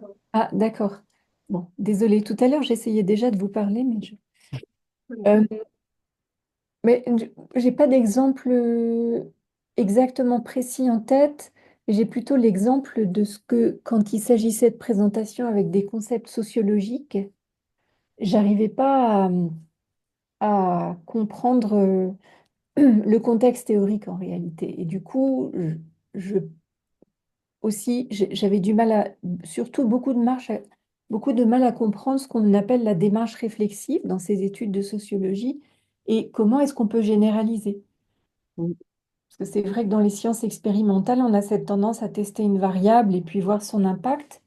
Et là, je suis perdue dans ces présentations où j'ai l'impression que je rate, je passe à côté de la portée de ce résultat parce que je ne comprends pas bien le contexte théorique et expérimental. C'est surtout ça, je pense. Oui. Et puis c'est vrai qu'on a des jargons professionnels aussi, ça c'est clair, et comprendre ce qui est dit. Puis c'est pas le but forcément non plus. Puisque justement, en faisant venir des chercheurs au lab, certains nous expliquent aussi leur démarche intellectuelle. C'est pas, leur but, c'est pas forcément d'aller apporter quelque chose à la classe. C'est ça qui est, enfin en éducation en tout cas, hein. Ils travaillent sur un concept eux aussi, mais qui est pas forcément à utiliser ou pour la classe. Et ça, c'est difficile Et aussi à ça, c'est un comprendre en problème. fait. Ouais. Et c'est peut-être un problème aussi, finalement, à quoi ça sert de faire tout ça s'il n'y a pas de résultat très, oui, enfin, de l'expérimentation qui donne un résultat utilisable. Pertinent pour les. Ouais. Alors, c'était même un critère à UCLA. Il y a une lab school à UCLA. Et ils avaient. Je vais vous donner la parole, sinon. Et le critère pour accueillir des recherches, parce qu'ils avaient beaucoup de demandes, c'est quelle est la pertinence pour les enseignants. Si ça répond à des questions que se posent les enseignants dans la classe, oui. Mm, Si c'est juste du purement théorique pour, je sais pas quoi, la perception de mm, telle chose, mm, ben non, il faut trouver un autre cadre pour le mm. faire. Simon? Allez-y. Vous m'entendez? Oui? Oui, j'ai dû mettre ma caméra pour que vous voyez au moins le visage. Vous me voyez? OK. Oui, on le voit, oui. Voilà, donc je voulais juste vous remercier parce qu'en même temps, vous travaillez sur un sujet qui me porte parce qu'en même temps, mes travaux portent sur... moi, je suis chercheur en sciences de l'éducation, aussi enseignant et puis à terre à Nanterre, D'accord. à l'Université de Paris-Nanterre. Donc, franchement, j'ai été un peu... Je suis très flatté de participer à ce webinaire. Je voulais juste intervenir parce que mes travaux portent justement, et puis ma recherche, ma thèse portait sur les manifestations de l'intelligence collective dans les organisations éducatives et apprenantes. Et je me retrouve dans ce que vous dites parce qu'en même temps, j'ai aussi pris le volet un peu des rapports entre les chercheurs et les praticiens. Bon, il est vrai que j'ai travaillé dans deux domaines différents. Un domaine en dehors de l'école que j'ai appelé les territoires d'expérimentation éducative et le domaine intrascolaire où j'ai travaillé avec des enseignants, des formateurs. Parce qu'en même temps, il faut peut-être souvent la, l'acquaintance entre formateurs, enseignants et autres. Vous savez que c'est un peu souvent un peu compliqué au niveau de la recherche. Donc, et euh, tout à l'heure, lorsque on parlait un tout petit peu des problèmes qui peuvent se poser lorsque il y a une situation qui se prévoit, qui se prévaut, surtout lorsque nous travaillons, la question qui était quelle forme peuvent prendre ces partenariats. Euh, Vous avez abordé le sujet, l'idée selon laquelle en fait le chercheur peut trouver son compte, mais c'est pas nécessairement euh, euh, les personnes qui sont interviewées ou bien interrogées ou bien dont on pas rencontré comme des praticiens ou des élèves qui trouvent pas compte leur compte.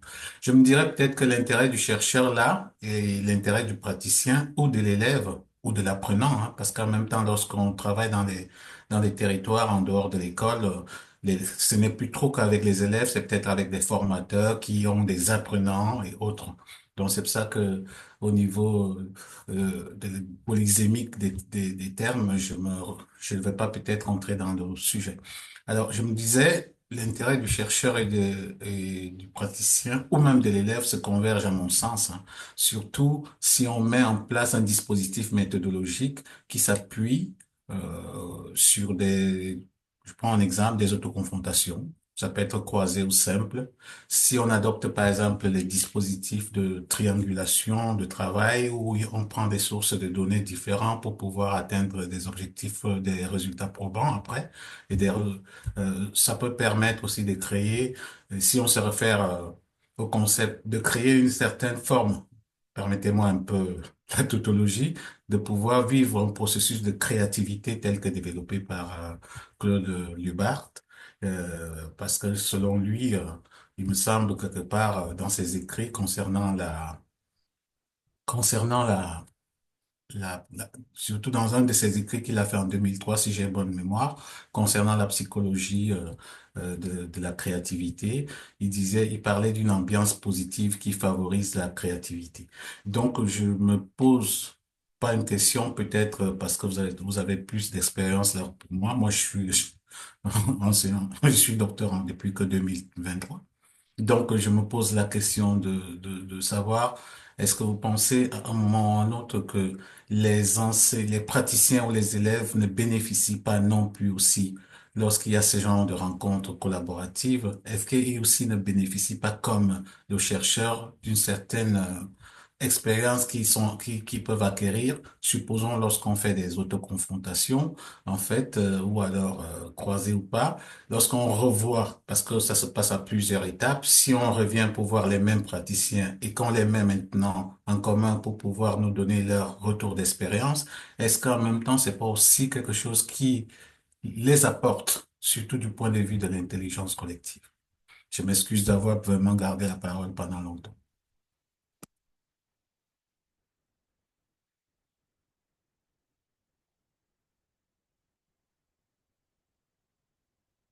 Vous m'entendez? Votre son est coupé, Florence.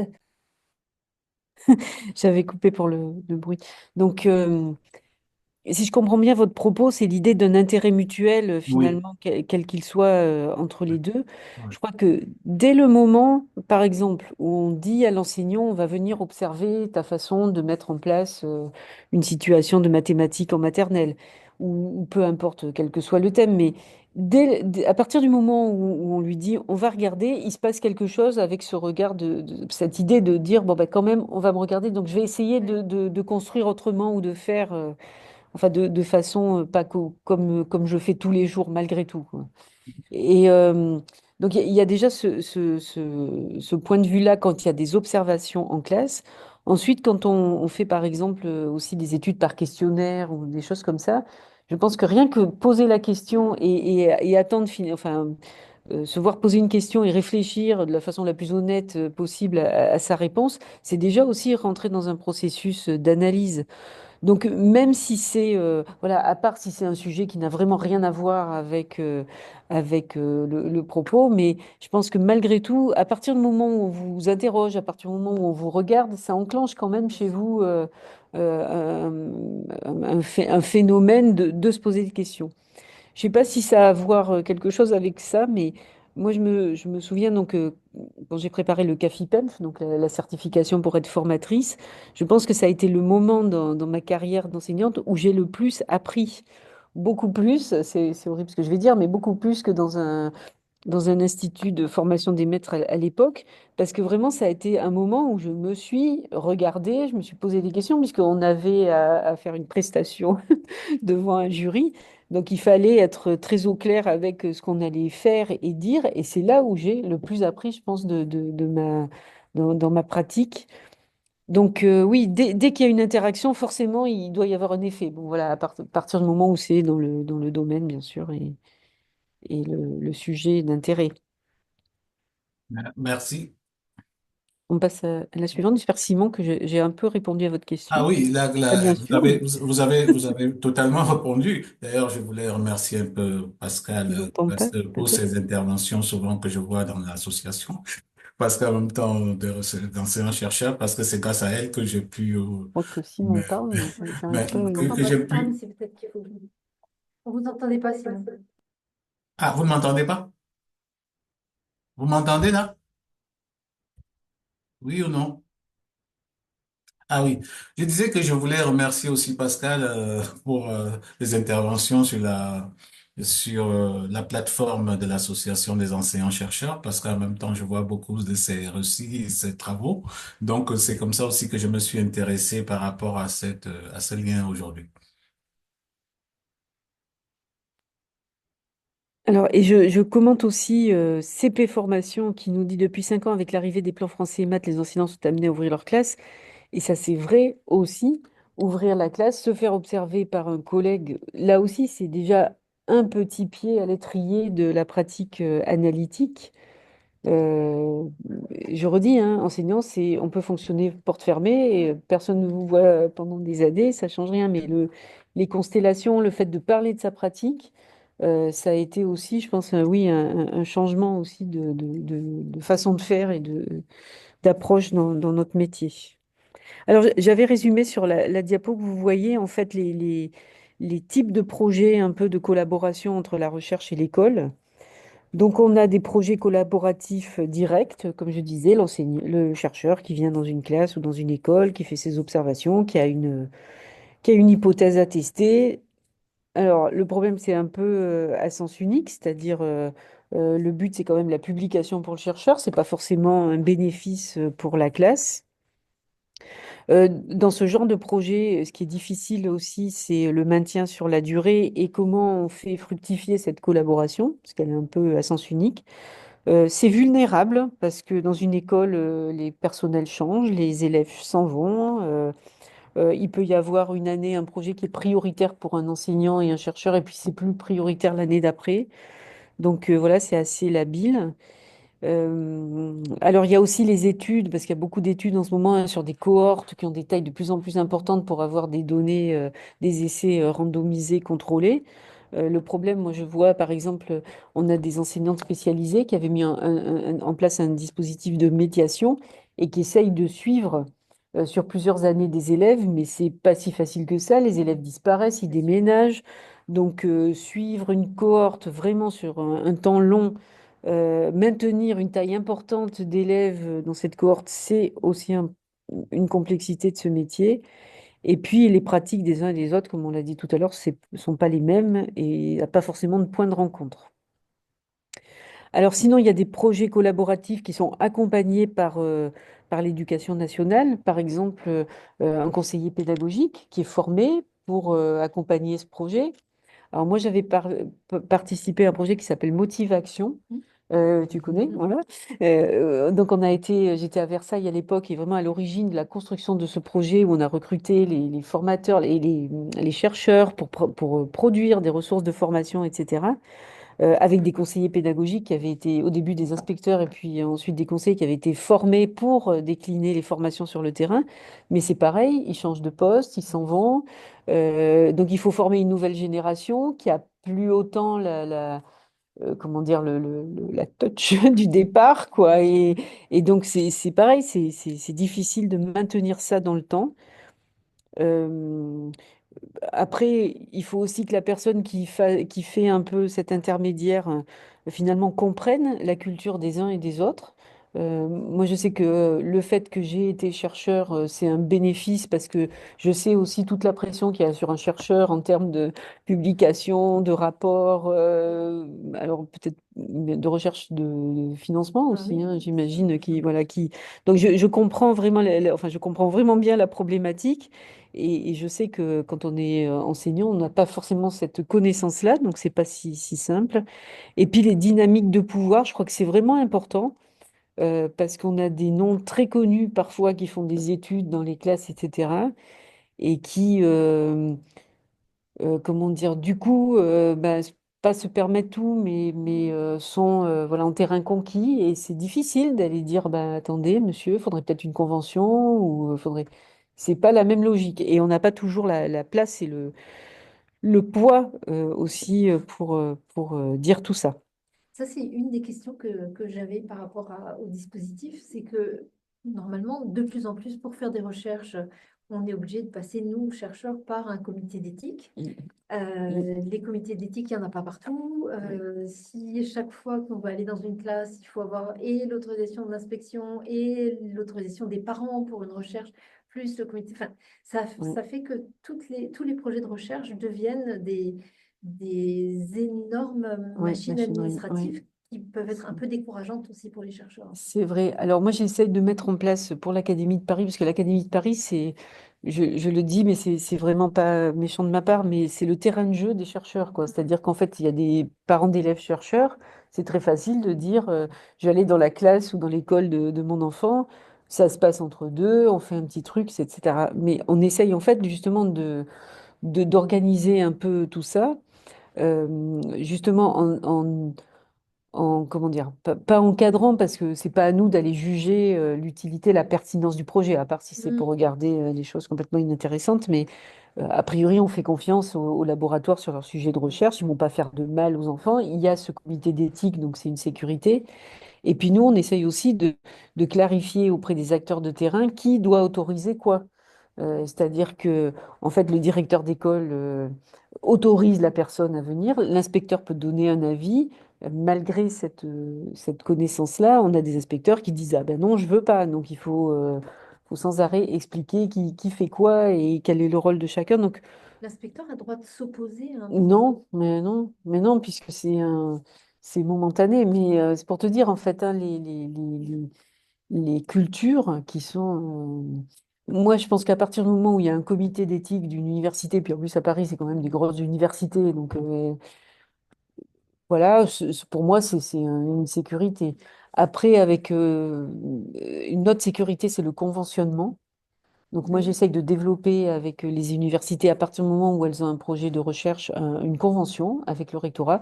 Donc au moins, on sait combien ça va durer, qui est le public cible, etc., etc., quelles sont les conditions de la publication. Je trouve que du coup, ça sécurise aussi l'ensemble. Mais alors, on est une académie où il n'y avait pas du tout cette politique en place. Il y a d'autres académies où il y a un comité de sélection. Enfin, j'avais vu à Marseille ou à Grenoble avec Empirique, avec les projets PIA4, là, ils sont quand même un peu plus cadrés que ce que nous étions. Donc, en fait, ce qu'il faudrait trouver, c'est une troisième formule qui est la collaboration à long terme, qui vise l'amélioration de l'éducation par l'engagement dans la recherche. J'avais entendu cette définition qui me semblait assez adéquate. Donc, des partenariats intentionnellement organisés, pardon, pour relier diverses formes d'expertise. C'est ça qui est important, diverses formes. Donc on sent bien pour moi les deux côtés. Modifier les relations de pouvoir dans la découverte scientifique afin de garantir que tous les partenaires ont leur mot à dire dans le travail commun. C'est-à-dire que, c'est ce qu'on disait tout à l'heure, les enseignants sont aussi en attente de faire part de leur savoir-faire et de leur expérience de terrain aux chercheurs. Alors, diapositive suivante. Donc du coup, on avait nos communautés, on avait éventuellement des experts, ou en tout cas, on essaye de les solliciter. Et puis, on a nos groupes. Donc, je vous ai mis sur cette diapo les différents thèmes où ces communautés sont accompagnées par un chercheur tout particulièrement, donc les directeurs d'école, où on a fait venir donc Franck Ramu, Marie Beretti, on a eu Laurent Janin aussi de Cergy qui est venu Jean-Louis Auduc récemment sur la relation école-famille.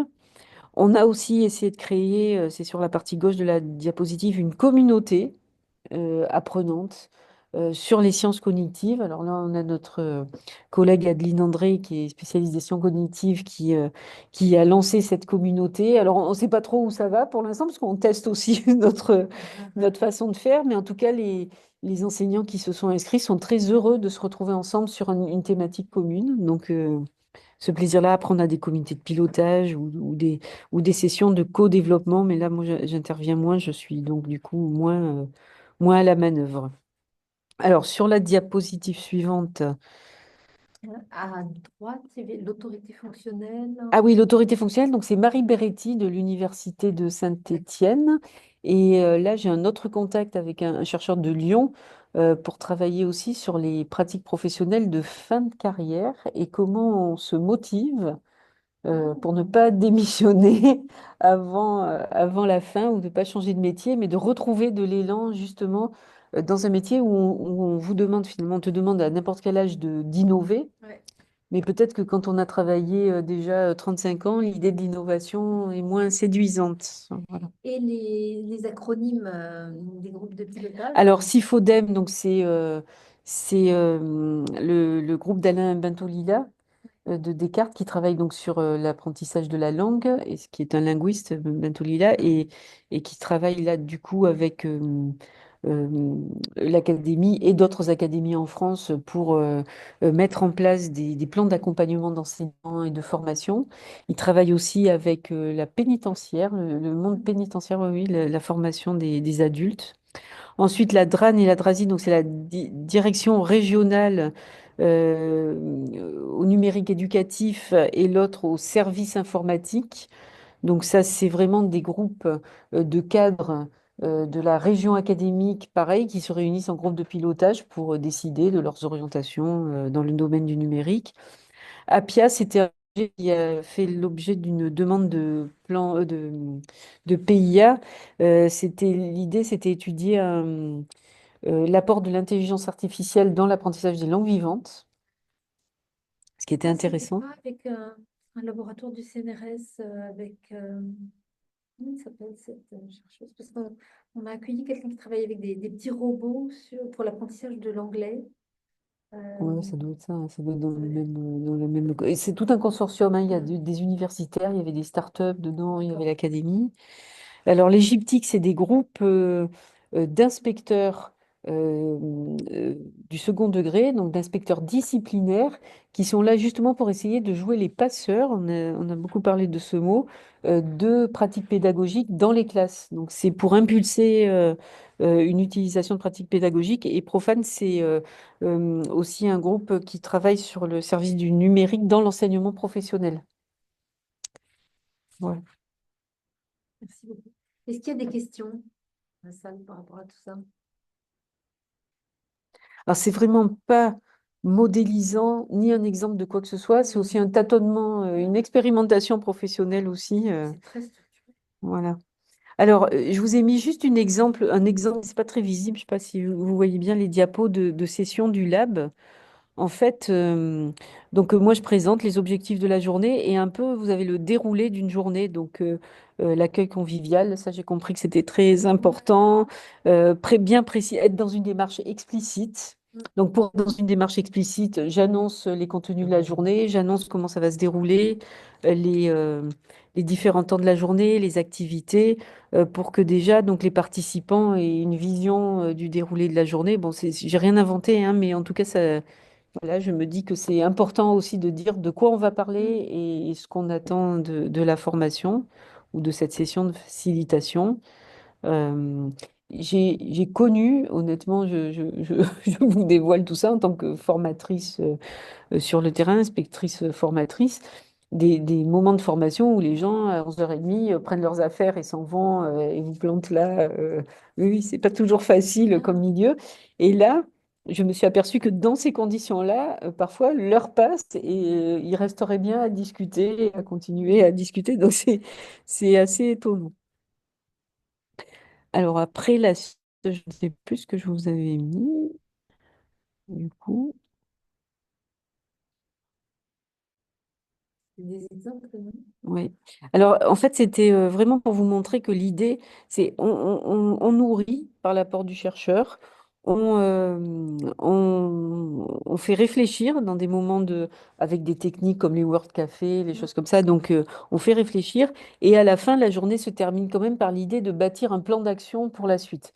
Bon, c'est l'étape qui est parfois le plus difficile à gérer dans le déroulé de la journée parce que on déborde beaucoup, mais c'est quand même l'idée, c'est quand même que les participants repartent avec un espèce de ligne et de direction à suivre. Alors, diapositive suivante.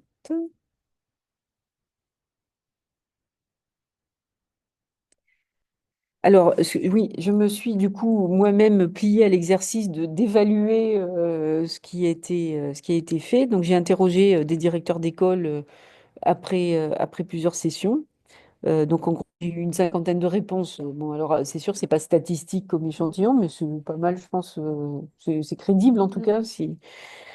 Euh, Vraiment, ce qui ressort de cette mini-enquête. D'abord, c'est un facteur très intéressant, c'est la différence de réaction selon l'ancienneté. En fait, moi, j'y avais pas pensé, mais finalement, les directeurs assez chevronnés aiment beaucoup ce genre de choses parce que c'est vraiment un moment de réflexion.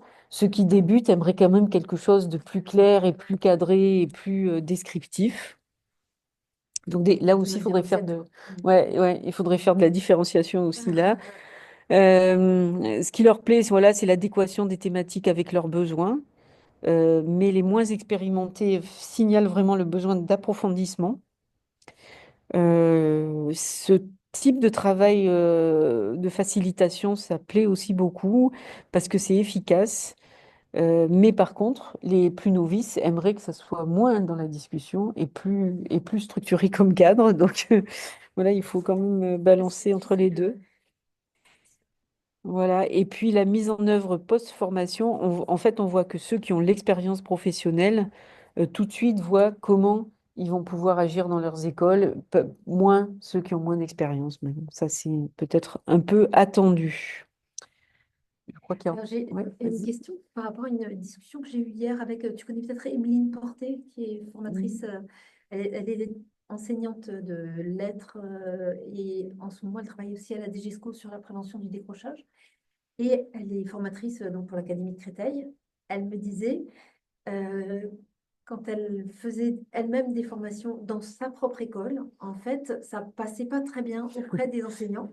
Et justement, je l'ai invitée hier aussi à faire une formation dans l'école, la Lab School, parce qu'on a besoin d'avoir des gens extérieurs. C'est un Mm. peu nul des prophètes en son pays. C'est ça. Et j'ai discuté avec plusieurs directeurs qui m'ont dit, mais en fait, c'est hyper compliqué parce qu'en tant que directeur, si on essaye de former les enseignants de notre école, ils ont l'impression qu'on veut les manipuler, qu'on veut leur faire faire un certain nombre de trucs parce qu'on a ça en tête. Et alors que même si c'est exactement la même formation donnée par quelqu'un d'extérieur, ça va avoir Ça plus va de poids. passer. Et donc, du coup, je me posais la question Ouais. par rapport aux directeurs qui viennent et qui éventuellement ramènent des Mhm. infos Mhm. après dans leurs écoles. Est-ce que eux, ils ont ce même problème? Ou est-ce que le fait que ça vienne du lab, ça Oui, confère une peut-être que tu autorité as raison. Oui. Peut-être tu as raison parce que justement, comme il y a un intermédiaire dans cette affaire, en fait, moi, je fais identifier ce que je fais par l'App Sorbonne et pas par Florence ou par la conseillère technique, parce que je me dis, ça fait un peu par avant, mais finalement, dans cette histoire-là, c'est peut-être ça, en fait, c'est qu'il y a cet intermédiaire du lab, on est allé au lab, voilà. Donc on a vu ça. Mais ce que tu dis est totalement vrai et je pense que le fait qu'il y ait le chercheur qui parle et que l'éducation nationale, moi, je sois en retrait et je fasse juste de l'animation de groupe, je pense que ça joue parce que le chercheur, certes, a son expertise, je pourrais décliner des diapos, je serais en mesure de le faire, mais le fait que ça soit quelqu'un d'extérieur, ça joue vraiment beaucoup, quoi. Mm. C'est drôle. Mm. Ça, On faisait la, socialement, il y a quelque on chose. faisait la comparaison avec les parents, quand c'est papa et maman qui disent c'est Oui, débile, mais quand c'est c'est ça. quelqu'un d'autre, Ah ben ça dit. c'est ça, exactement. Il faut un autre. Je vous poser Voilà, une je sais plus question. si ça s'arrêtait là ou si Est-ce j'avais... que vous m'entendez? Ah oui, alors bah juste il y a Stéphanie qui remue la main, mais je ne sais pas Ah, si c'est pour dire qu'elle j'ai veut pas vu. parler. Vas-y, Stéphanie. Attends, Oui, refais. je voulais vous poser une question, mais je ne sais pas si vous m'entendez. Vous m'entendez pas? Oui, vous m'entendez? D'accord. Vous avez euh, un tout petit peu mentionné le Cézanne, enfin plutôt deux membres du Cézanne. Est-ce que vous travaillez avec le Cézanne? Justement, on a eu la chance, enfin c'est vraiment une opportunité et après les choses se construisent. Moi j'ai rencontré une fois, il fallait que je fasse une interview de Franck Ramu en fait. Et donc, du coup, je l'ai interviewé. Donc, du coup, je lui ai demandé de participer à un séminaire de début d'année des directeurs d'école. Donc, du coup, je lui ai demandé de venir faire une intervention au Lab Sorbonne. Et après, il y a eu un groupe. Et puis après, il y a eu plein d'autres qui ont dit, mais nous, on voudrait aussi avoir une intervention. Donc, en tout cas, avec lui, oui. Adeline, je crois qu'elle est en lien aussi, mais je suis pas sûre qu'elle travaille chez eux. Et après, il y aurait plein d'autres personnes à solliciter aussi, mais c'est voilà, moi je suis rentrée dans dans une action un peu comme ça, mais j'aimerais bien aller voir aussi ce qu'ils font au Cézanne directement.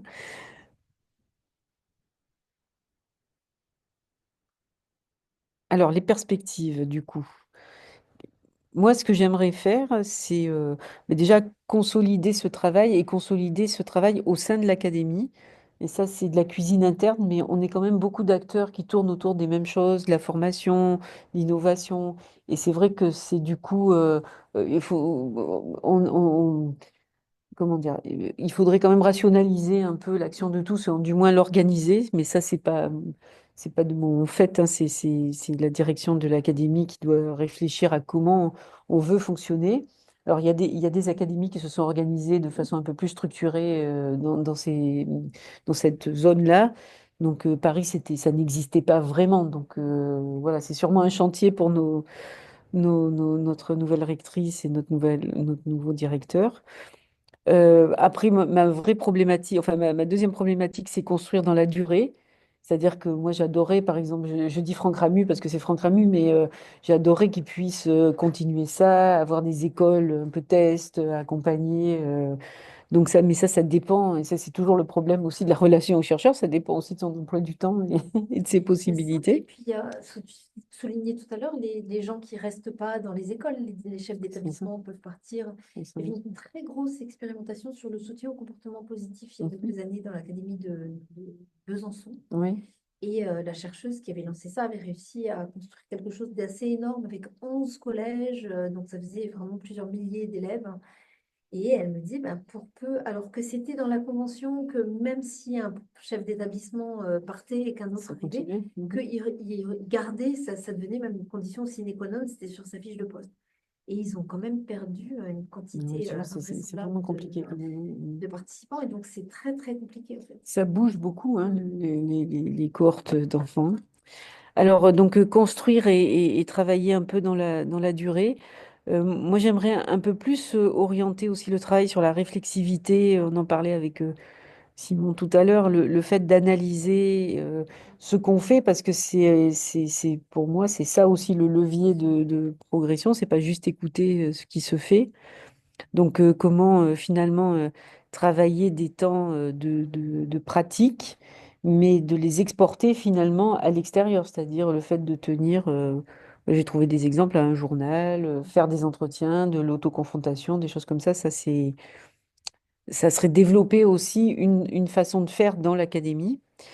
Évaluer l'impact, c'est-à-dire qu'il faudrait qu'on suive aussi les personnes qui sont venues au lab et finalement qu'on leur demande au bout de quelques mois qu'est-ce que vous avez changé ou pas changé.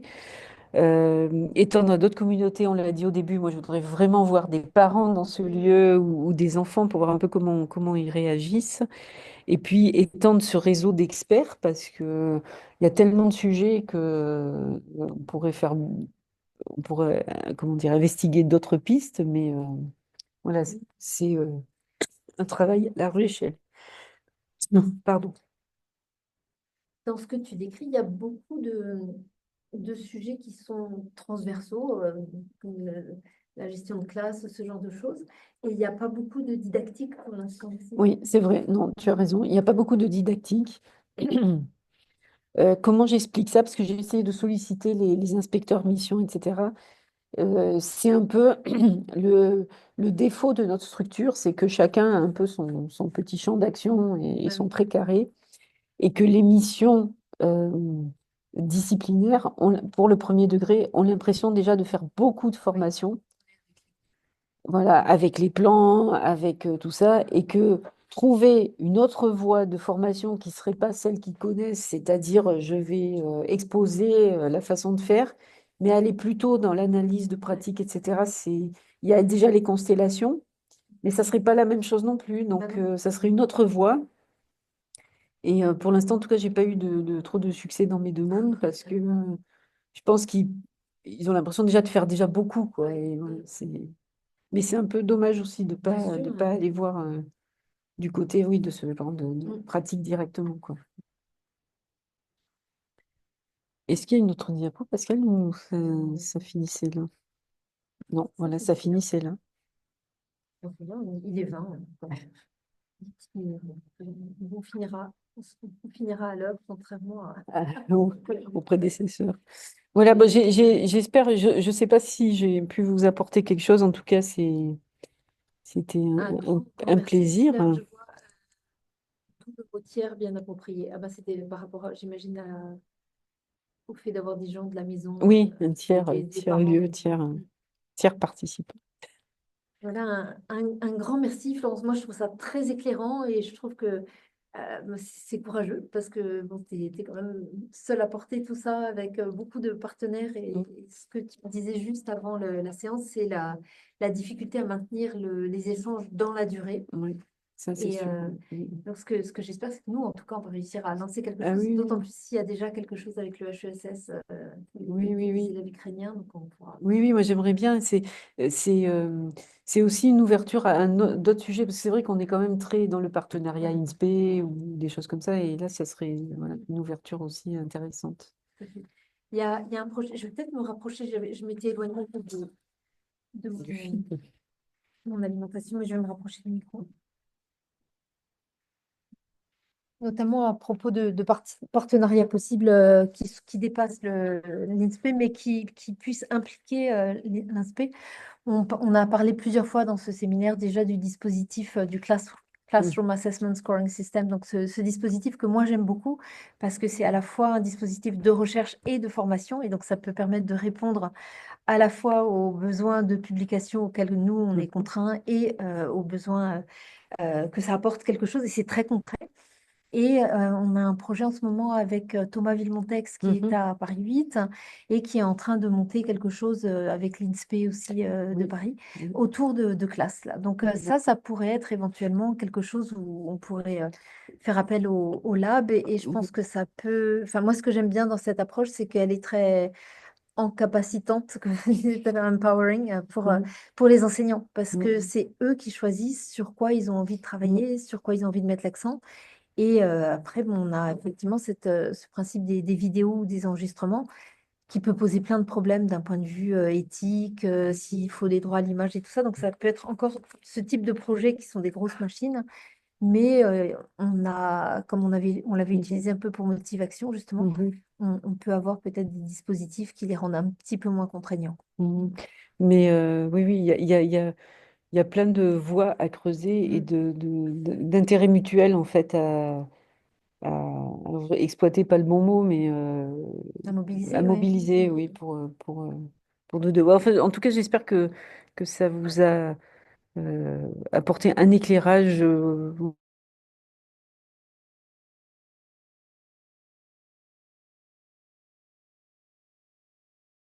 Des propositions pour le Lab Sorbonne? Est-ce que vous auriez des propositions d'action, de choses à organiser?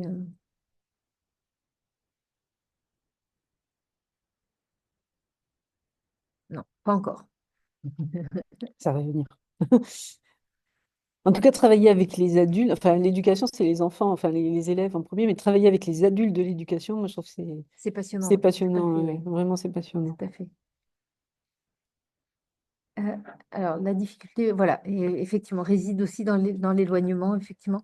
Donc, je sais pas, on avait tout à l'heure le tableau. Est-ce que dans la région de La Rochelle, il y a, où est-ce que c'est? Euh, Ici.